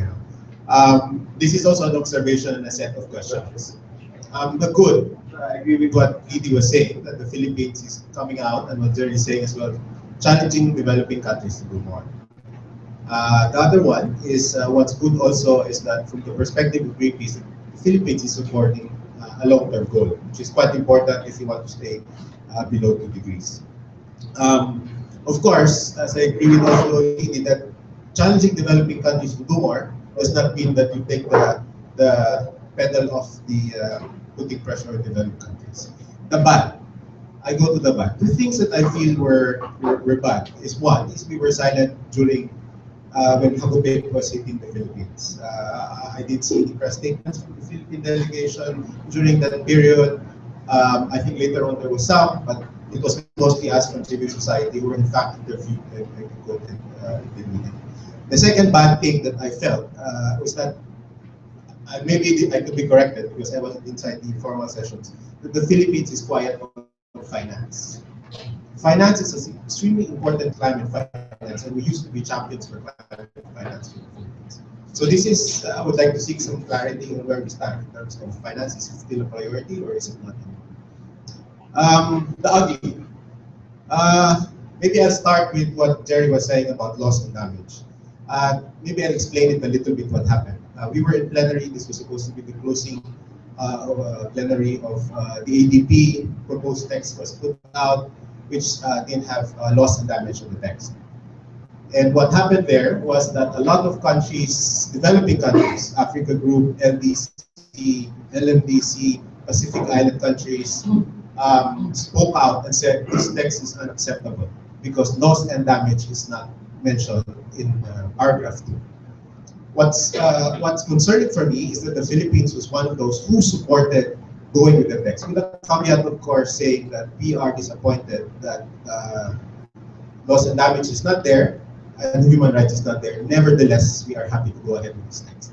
For me, that's a big point of concern because in Warsaw, the Philippines was one of those last countries standing fighting for loss and damage mechanism. In fact, the Philippines played a crucial role. Now, this does not mean that we're giving up on loss and damage, I must say, but it sends the wrong signals to the opposing side. We're negotiating with that this is not a priority anymore, and maybe this is one of the reasons for the fight. The last point is, I'm a bit concerned with the climate diplomacy when we start to say about bridging roads. Stepping out of like-minded because we want to bridge. I think the pivot could have been managed better where we could still play a bridging role.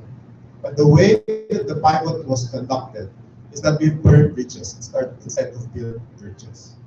And that is the biggest concern for me. I've been following the negotiations for more than 7 years. I understand the nuances, I understand the positioning, that you also could say where the red lines are some of these countries. But I want to be very clear on this question, because when we say we left like-minded developing countries to build a bridging role because we want to bridge countries, we burn bridge on the other side. And I think what's important is that to build bridge, it has to be both sides that you have credibility. Thank you very much. So let's have a second question, and then we just ask the Asec Domingo to respond to all three. And please make it short. Salamat po. Melvin Portuelo ng Action Lima, Pilipinas. Yung tanong ko yung pivot din sa kayong regret but agree statement nung sa draft text. Yung sa pivot kasi ang pagkakaintindi ko sa laro, nagpa-pivot ka to imbalance your opponent or to gain a better position. So, as mentioned by Jasper, I cannot understand why we have to imbalance why do we have to imbalance our developing country partners just to go with the CBF, wherein we have been a partner since 2011. We have been part of the vulnerable group since 2011. So why do we have to make a use of pivoting, getting out from a position? Kasi pag nagpa-pivot ka sa basketball, di ba, para alagaan mo yung bola or outbox mo yung kalaban mo. And then on the regret but agree statement, ano pa yung mukha ng mga negotiators natin, halimbawa nila Alice sa Department of Agriculture, na pinaghihirapan nila yung loss and damage o yung iba pa mga issues na pagdating pala sa plenary, nagbibigay lang naman ng yung ating mga negotiators. So, ano pa yung mukha natin doon na hindi naman pinapanindigan ng ating delegasyon, yung ating i-negotiate? Maraming salamat. Is there any other question for Asec Domingo? Pag wala na, siguro makakasagot na si Asec. Okay, thank you. Okay, thank you for your comments. One regarding the pivot, imbalance, and so on. Again, we are not abandoning the G77. We, again, as I mentioned, the way we look at the LMDC, this is just one of a number of tendencies or groupings within the G77, and it's a very, and it doesn't preclude for us to join with, because we're not precluding joining with the LMDC when we feel there are particular issues that we can both agree on and work together on. And so again, what we had just did not want is to necessarily always be there to agree on every single issue the LMDC or LMDC countries coming as a group pronounce. Again, just as a general comment. And the maybe I could also ask Dean Tony maybe to help me address the other issues about that were pointed out. Now about on what was cited about our expressing our regret that loss of damage human rights was not quite as accentuated as it should have been, is that we felt that at that time, as we were approaching the last hours, okay, this was not the ideal situation, but again, we wanted to give signals that, you know, let us still proceed, let us still go on with the negotiations. And at least, okay, the text that we're looking at may not exactly have everything we want, but there was really quite a danger of the whole process getting collapsing. So we wanted to be of help to our president, Lima, which is a fellow G77 developing country. Now, maybe some of the implied points before the immediate questions is, okay, definitely, by law, climate justice, CBDR are elements that are sacrosanct to us and still form the core of our negotiation stance. It doesn't say anywhere in our climate change law that we have to be part of any particular faction within the negotiation process, such as the LMDC.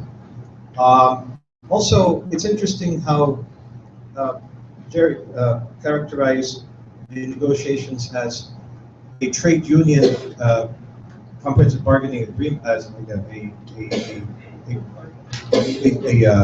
trade union. Well, you could look at it that way, but it's a bit more nuanced than that. You are dealing with many parties. You're dealing with the membership of the United Nations. And therefore, I think, this is my general point, go more into that, is that if we were in, let's say, a bilateral negotiation mode, certainly one could adapt more tactics appropriate to that. But again, we feel that the climate change negotiation is more nuanced than that. It's not as cut and dry, but definitely CBDR, climate justice, and I mean, there's the overall question of what does the pivot mean? Are we really changing in terms of overall policies? Not really. We still again adhere to the general positions of the G77 of the South, but we've decided to pay particular attention to including language on human rights, on indigenous peoples, on women. And so we will look forward to elaborating further on those themes. The Climate Vulnerability Forum, we have been a member of the CVF for quite some time. It's just that we have now we have accepted the invitation to chair the CVF. And again, the notion of bridge is that we are not abandoning the G77. In fact, as I pointed out, we are playing the lead role in the G77 as chair in Geneva. Geneva will play an increasingly important role. Now, maybe some other points that should be I think, raised is that we didn't also take kindly to the fact that certain members of the LMDC had threatened us in the past, saying, okay, if you don't go along with a certain position in the LMDC, we will expel your workers. How can you deal with something like that? Also, there was a case in the the related process, disaster risk reduction. Okay, it is not coming out with a legally binding framework such as what we are, a legal framework such as the UNFCCC. What you have is, a softer framework, the Hyogo framework of action. Our supposed brothers and sisters in the LMDC did not support us when we wanted to have explicit enumeration of migrants as a vulnerable community, as a vulnerable sector. And this happened in Bangkok, in the preparatory process called the Asian Ministerial Conference for disaster risk reduction.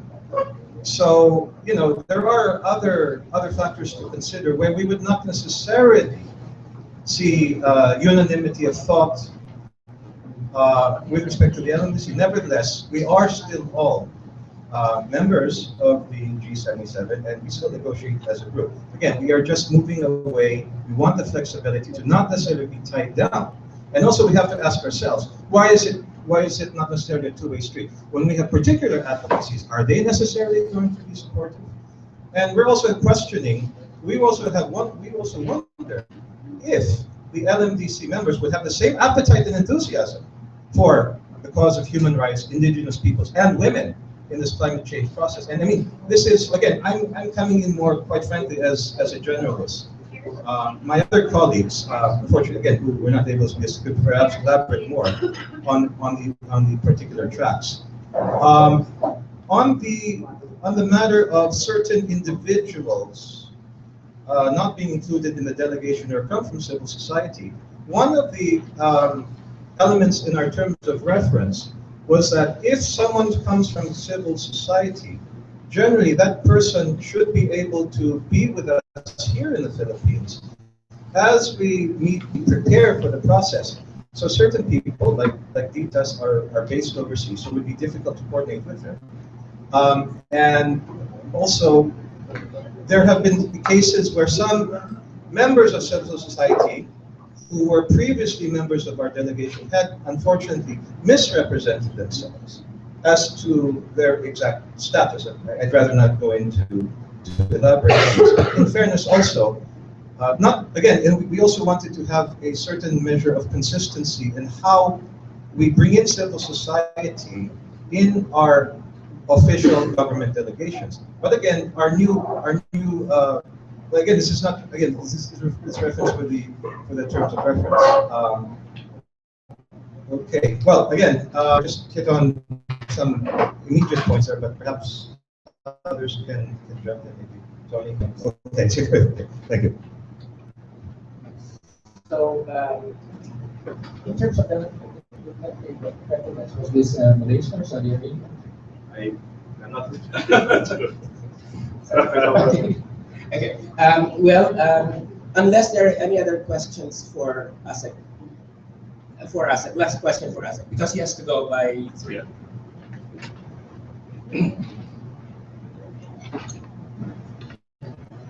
My name is Nonoy Hakbang. I come from the migrants and refugee movement in Europe. I'm a Filipino. I'm also got dual citizenship.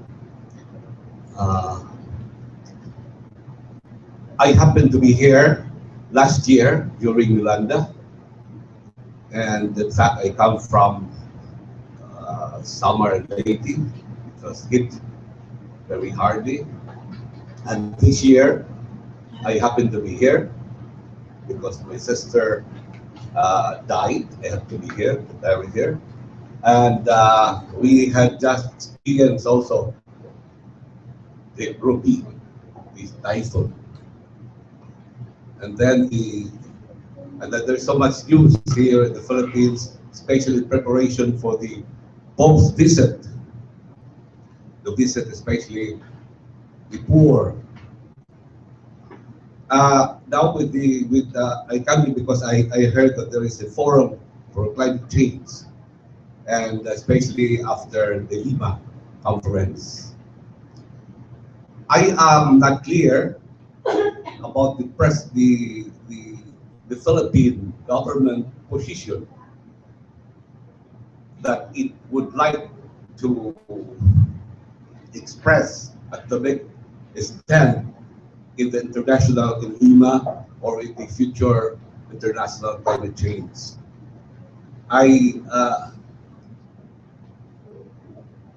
With the experience of Yolanda, see, and I think speaking about climate change, we should not forget that it should not be related only for change, for the sake of change. It should be also system change, climate change, system change. In other words, we have also to relate that to, we have been using the word development. I come from, I know the D1, which was hit last year. I think it was also because of climate change and also because of too much mining. And we say mining, we know about development, which is extractive nature of development. I don't know if we have just celebrated the 1 year Yolanda, and now after celebration we are hit again. Is the Philippine government taking, for example, thinking of making a moratorium of the mining or extractive industries in the Philippines, which is actually driven by multinationals in the Philippines and globally? Sorry, that's so. I would like to, if are you considering relating the system change? Thank you. One last question from just very quickly. First comment, no, I find it, my name is Joshua Mata, I'm from Centro, no, I work with the trade unions, and I really find it difficult to take na pagka convenient sa inyong gamitin, ang mga migrant workers, gagamitin nyo. Pero pag kailangan namin involve ang karapatan ng mga migrant workers, hindi nyo ginagawa. And now you're involving mga migrant workers sa pag-policy nyo sa coalition yan. That's something really, that's not easy to accept. Having said that, I think the Philippine government should also be consistent in its positioning. Kung nananawagan tayo ng pagbabago sa mga maraming bansa, dapat consistent tayo dito. Eh, tuloy-tuloy ang pagtatayo ng mga coal plants. So, how would you explain that? Sa Iloilo lang, magtatayo kayo ng 3 coal plants. Sa Iloilo, city, 3. Eh, yung isa nga lang, okay na sa kanila. Bakit yung 3 lalagay nyo doon? Ba't tayo maglalagay ng coal plants when there are possibilities for renewable energy? So let's be very consistent. Okay, well, I think that 2 questions were very much related to each other. So, Asec, can you just give us an answer to it? I know you have to go. Sir in the back, I resent your characterization that the Department of Foreign Affairs is indifferent to migrant workers. Well, then I stand on my position. You want me to explain how? I just came from Malaysia.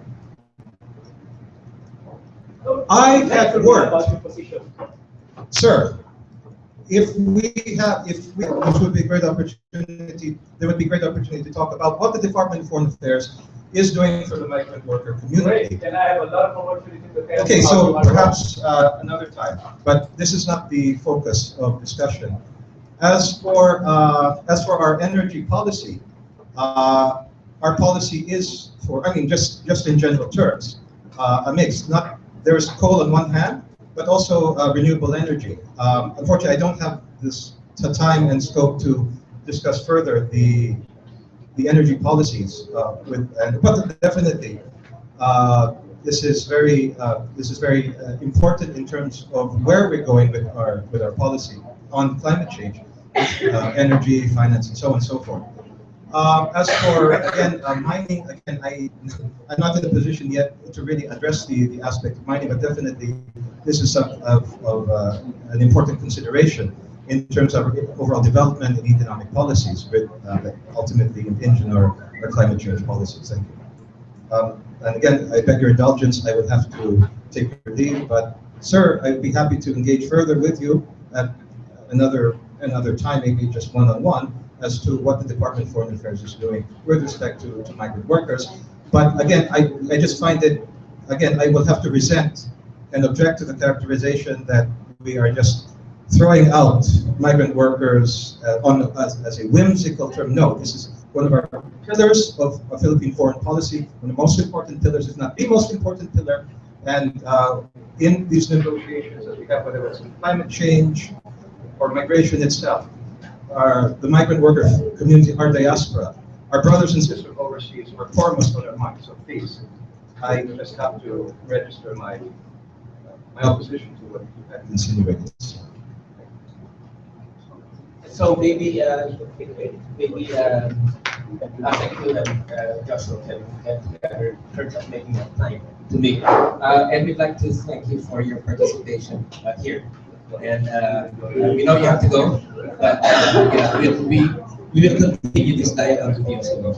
So can we just give the ASEC a big hand for participating in this? So we shall now proceed, but maybe we need to just have a word on logistics. Yeah.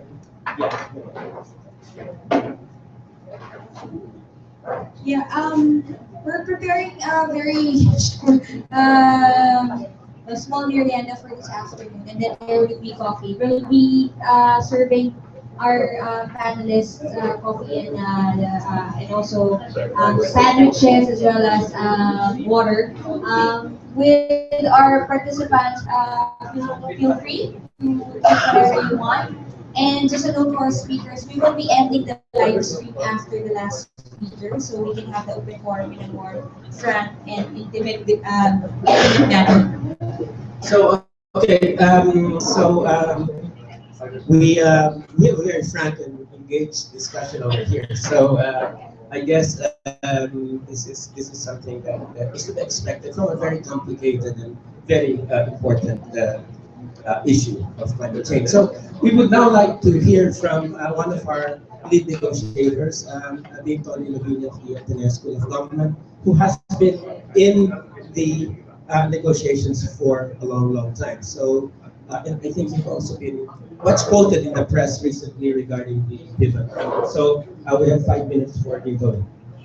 I actually would have wanted Gary to be here because, when we are in a unique and difficult position that we are a university and therefore not government. But I joined the delegation under very strict terms of reference, including confidentiality. And then unexpectedly was asked to be the spokesman and unexpectedly became the lead negotiator for the ADB for most of the 2 weeks.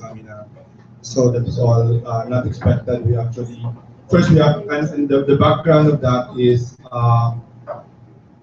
we, after, for those of you who know about the delegation issues namin, noong June pa lang, alam ko na magkakapalpakan talaga namin. So alam ko na, so I actually decided na okay, we're gonna have a delegation. So nakalagay talaga ako sa Ateneo delegation, all of us, we're gonna go there.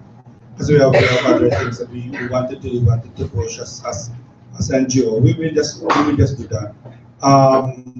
But we will tell the government unconditionally, if you want help from us, we will help you, because we don't see ourselves only as an NGO with advocacy. We're also a university that services the country. So if you want to, you can without any condition. Very, not just humbling, but very humiliating, honestly. Father Jet and I decided we will not talk to the president, we will not complain, we will not fight the commission or the DFA about this. And we will just accept it and do whatever we want. But I honestly expect that to be completely isolated from the delegation. We will just do a little bit of work around RED. The DNR people we work very closely naman, so we'll just do that. But then unexpectedly I became so.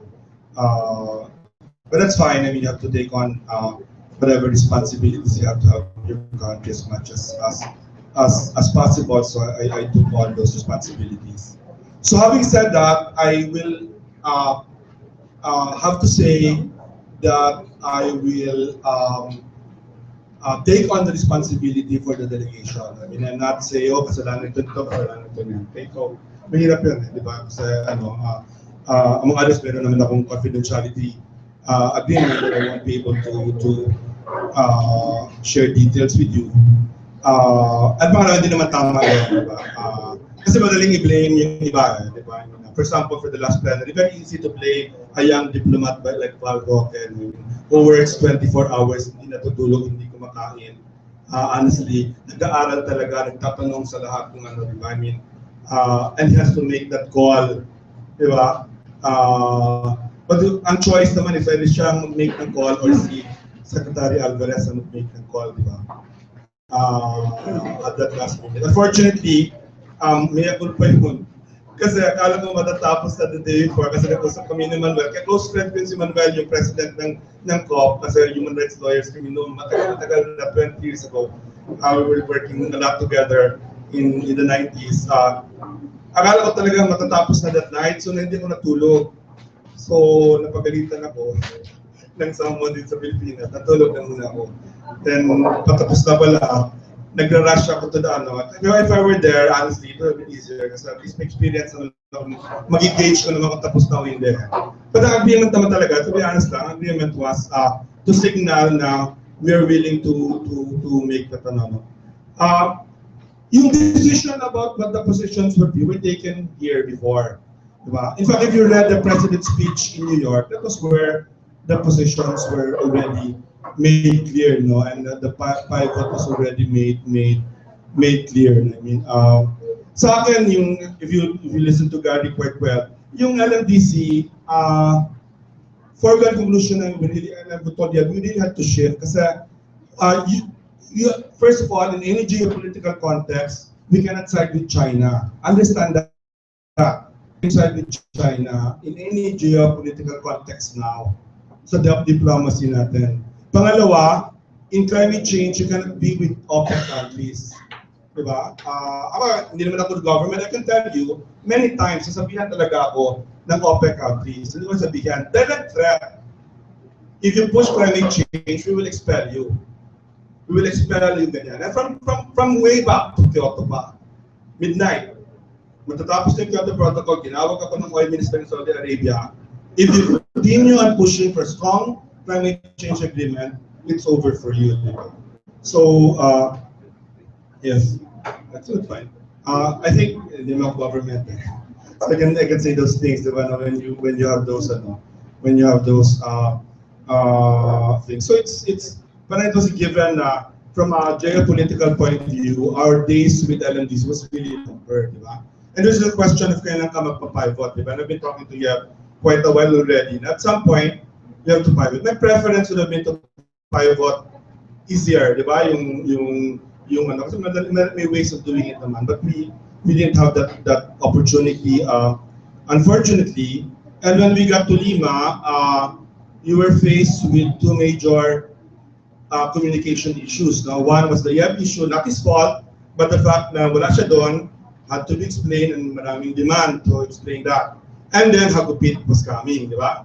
Those two things were coming, and we had that difficulty having to try to frame that. I mean, in fact, it took a while before Lucille finally said, okay, Dean Tony, can you be the spokesman? I mean, quoted ako heavily because I was the one that framed the pivot argument. I mean, that this was not about Yeb, this was not about LNDC, this was simply about the country deciding that its position was going to be, to take its own accountability, to ask all countries to become more accountable,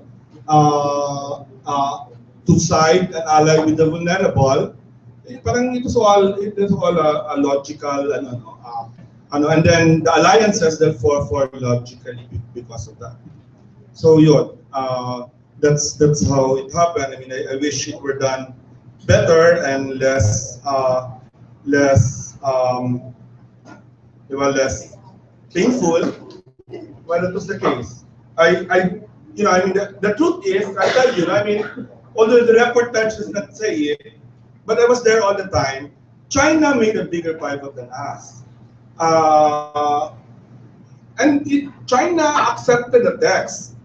Dun sa gabi na yon. Of course, hindi sila China, may problema, reject the text. They didn't say that. I mean, ang difference na sa China was nandun si Suwei. Suwei was zip. Di siya nagsalita. Almost whole 2 weeks. Diba? Suwei is the chief negotiator of China. But malaking message yun, malaking message yun na so yung what's more painful, Yeb not being there, or Suwei being alone? I mean, being basically shut up, di ba? Because China changed its position, di ba? Pero sabi na Suwei himself, sa interview ni Suwei, sabi niya, this is a domestic reason why we're doing it. Our people are demanding clean up, environmental clean up. well, that's the best reason for doing a pivot on climate change, that you do it for domestic reasons. And so sa akin, what I wish is that these are really domestic reasons why we're doing this. Anyway, yung ano lang, yung specific things lang about ano na yung bakit yung INDC pinatanggal natin yung equitable. Well, because we always tinignan ng mga technical people anong ibig sabihin ng provision yan. Ang pag-intindihan sa provision, that's all national provision, internal provision, nothing to do with comparability, nothing to do, it's all about what the country can do. And I to ask them, can you ensure that you have equitable INDC? Sabi nila, no, because equitable INDCs mean na all sectors in the Philippines contribute the same, di ba? Even now, I think Silucina has been open about it. Now we're thinking about INDCs in energy, in forestry, in forestry, ayong public transportation, some in adaptation, yung ganon. Some sectors like agriculture, ayaw natin mag-INDC on mitigation sa agriculture. Diba? So you cannot really make an INDC equitable in the country.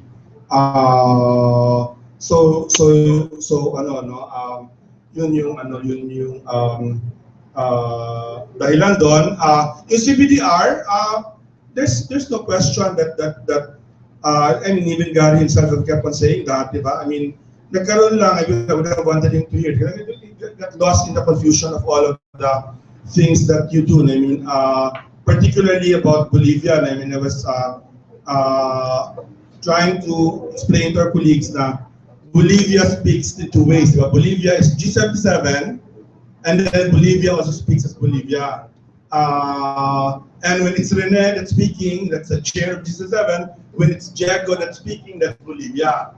And when you say I support Bolivia, you're supporting Rene the chair, and not Diego, the radical academic, and that got lost in the confusion of kasi syempre, many of them were new in the process, they didn't really know these nuances. No? So, ang lessons sa akin din simple, if you go to Paris, sana naman the people that are in the government side, I mean, I'm not necessarily sure I'll be there. We'll probably make the same offer of unconditional, we'll make the same offer of unconditional service to the country, pero you never know in this atmosphere whether we'll be asked again. And I'm actually fine because we can enjoy Paris more if you were NGOs than if you were in the delegation.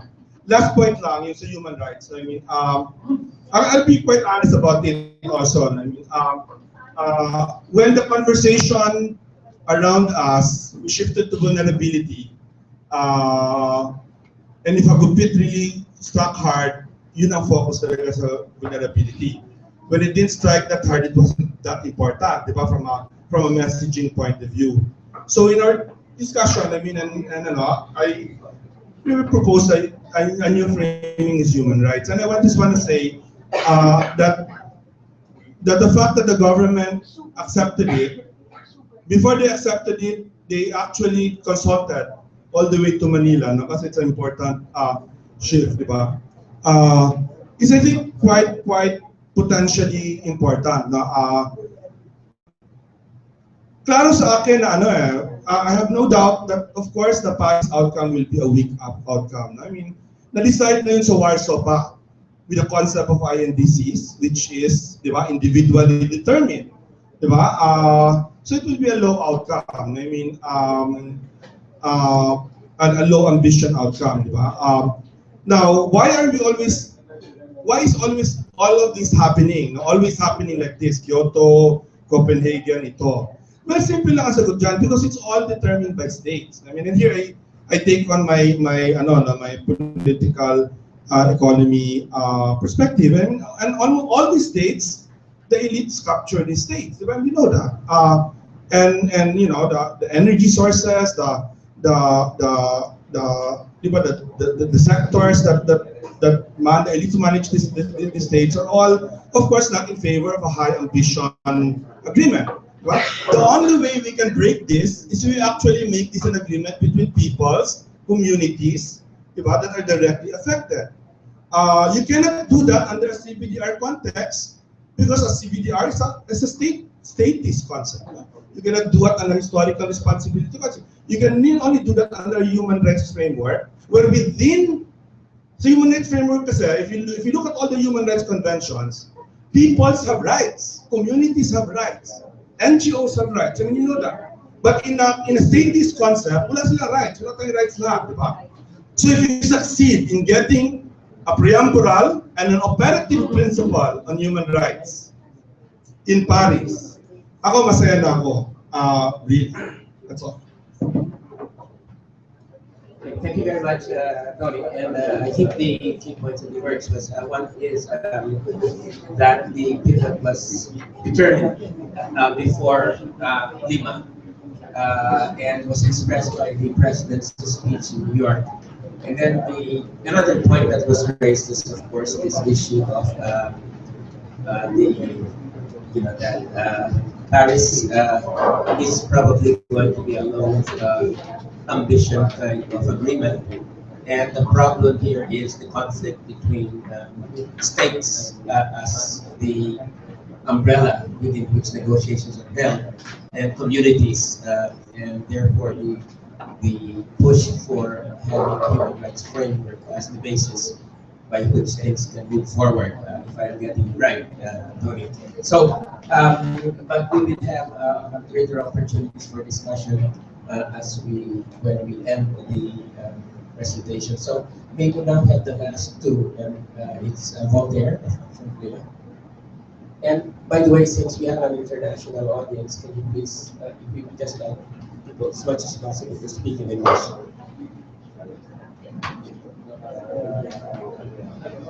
Good afternoon. I will share two views. One is personal, as I was there, unfortunately, and second, as a network, which is Action Lima.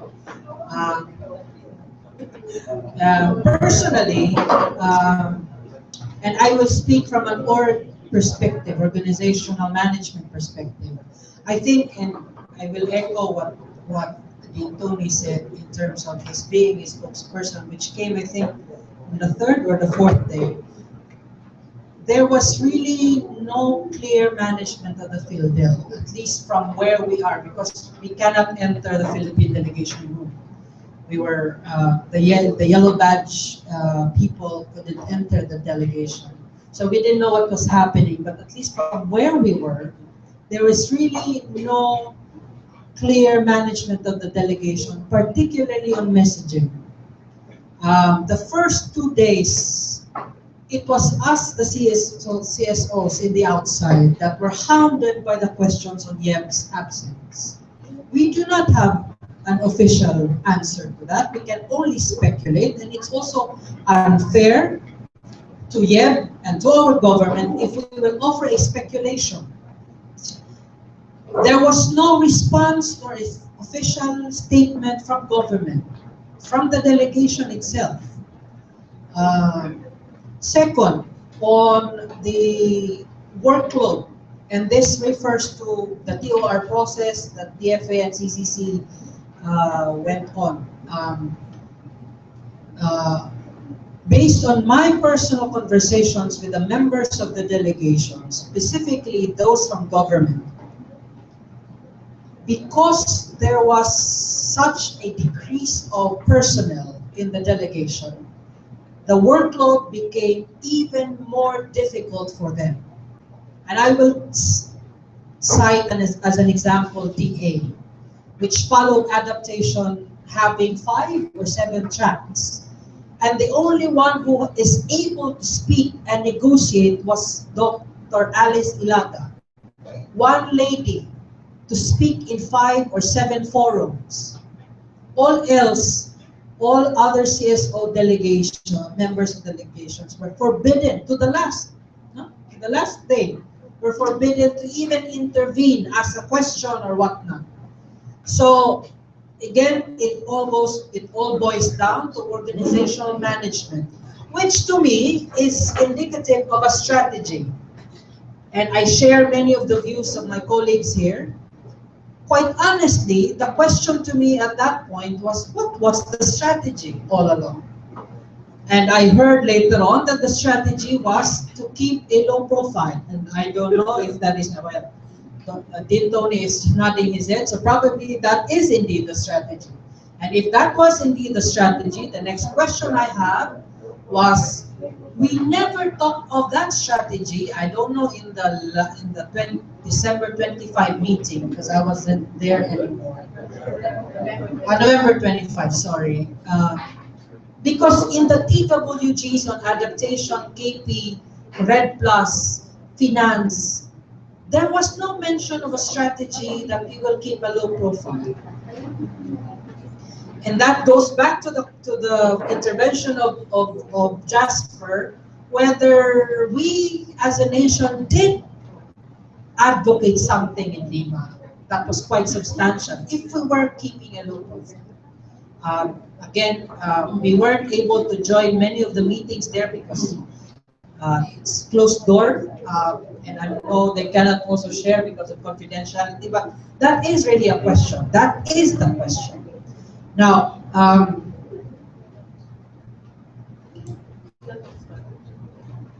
I don't know, but it seems AK's point of view, and we just had a session the other day on it. The question again on LNDC is not so much on whether we should be in LNDC or not, because I think it's also clear within the membership of AK that LNDC has its own advantages and disadvantages.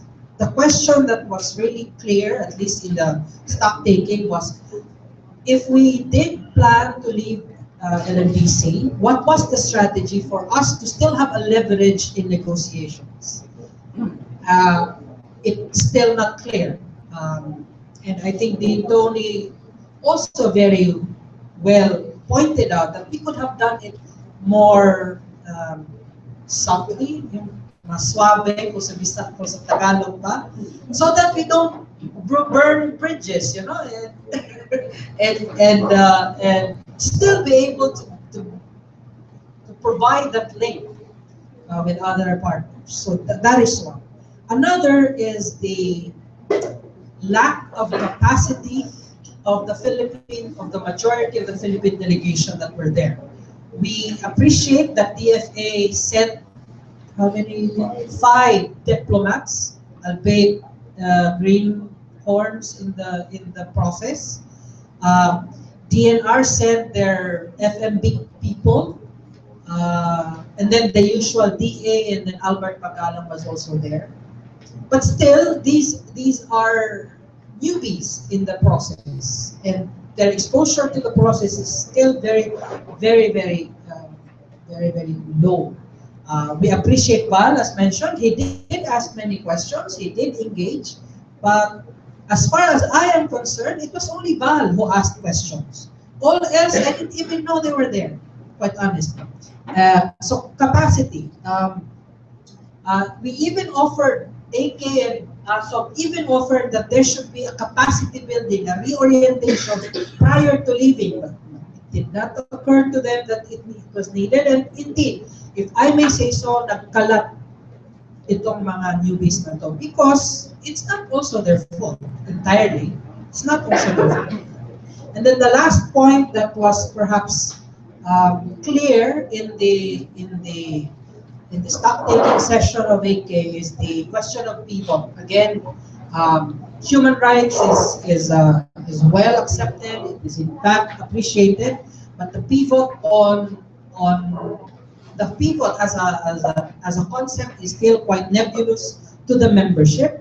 But more specifically, the point of tone and emphasis, no? Because it was affirmed, and is being affirmed that we are still upholding CPDR. It's in our law, it's in our policy, but the tone and the emphasis is no longer as such as before, and that is also a shift. Tone and emphasis. Yeah, thank you very much. Okay, well, several points, organizational points that were made there. So we from the Voltaire, we will now have Riza Bernabe to share Oxford points. No, not Oxford, her personal point of view. Okay. Magandang hapon mga kaibigan. Ang Walden raised three questions. The first question is there a split between civil society and government? The second question is what are the implications of the Philippines positioning vis-a-vis the LNDC? And of course, the third question is about what are our views regarding the actual results of Lima. On the first question, is there a split between civil society and government? I can only respond from the perspective of adaptation team and loss and damage, and my answer is no. At least up to the point about the draft decision. The positioning of the adaptation team has been formed long before we went to Lima. So, as Voltaire said, we had a series of consultations to redefine the Philippines position, and we fought tooth and nail for the Philippines position in Lima. Although, as Voltaire said, talagang nahirapan, we really had a hard time because we were very few and we were not allowed to speak. Only government officials were allowed to speak. But we were able to address that by really working with each other, develop, passing notes. This is what you can say, etc. So we were able to go around that limitation. So in terms of split, in terms of positioning, insofar as adaptation, loss, and damage, the answer is no. The second is about the implications of the positioning vis-a-vis LNDC. Did it affect the way we relate each other on the floor? Again, the answer is no. Because on the floor, although there are talks about the Philippines withdrawing from the LNDC, the truth is that we continue to coordinate with China, with G77, with other members of the LNDC, because when you talk about adaptation and loss and damage, it's a common agenda among the Philippines. So in terms of, so that's it did not really affect our position in the floor.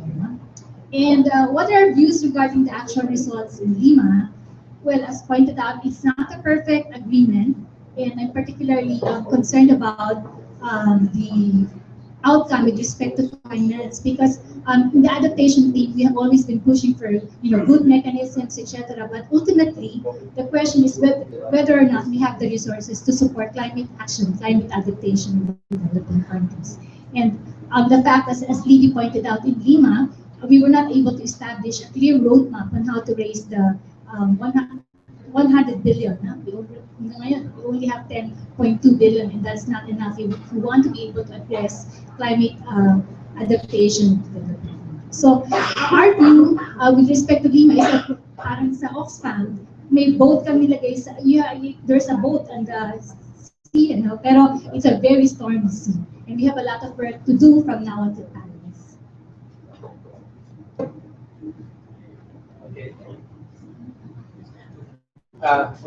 Thank you. So at least there's an adaptation team sa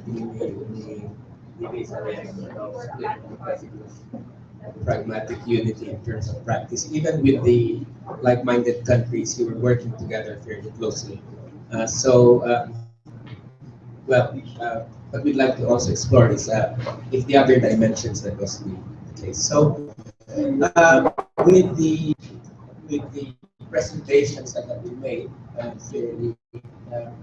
very cogent presentations addressing different points, and I wish that Asec Domingo was still here. We now move on to the question and answer. So again, the rules are very simple. We're closing the live stream. Okay. We would just like people to please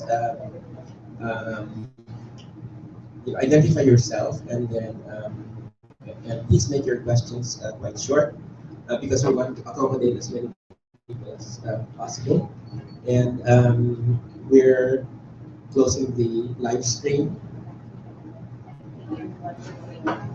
Yeah, we are closing the live stream.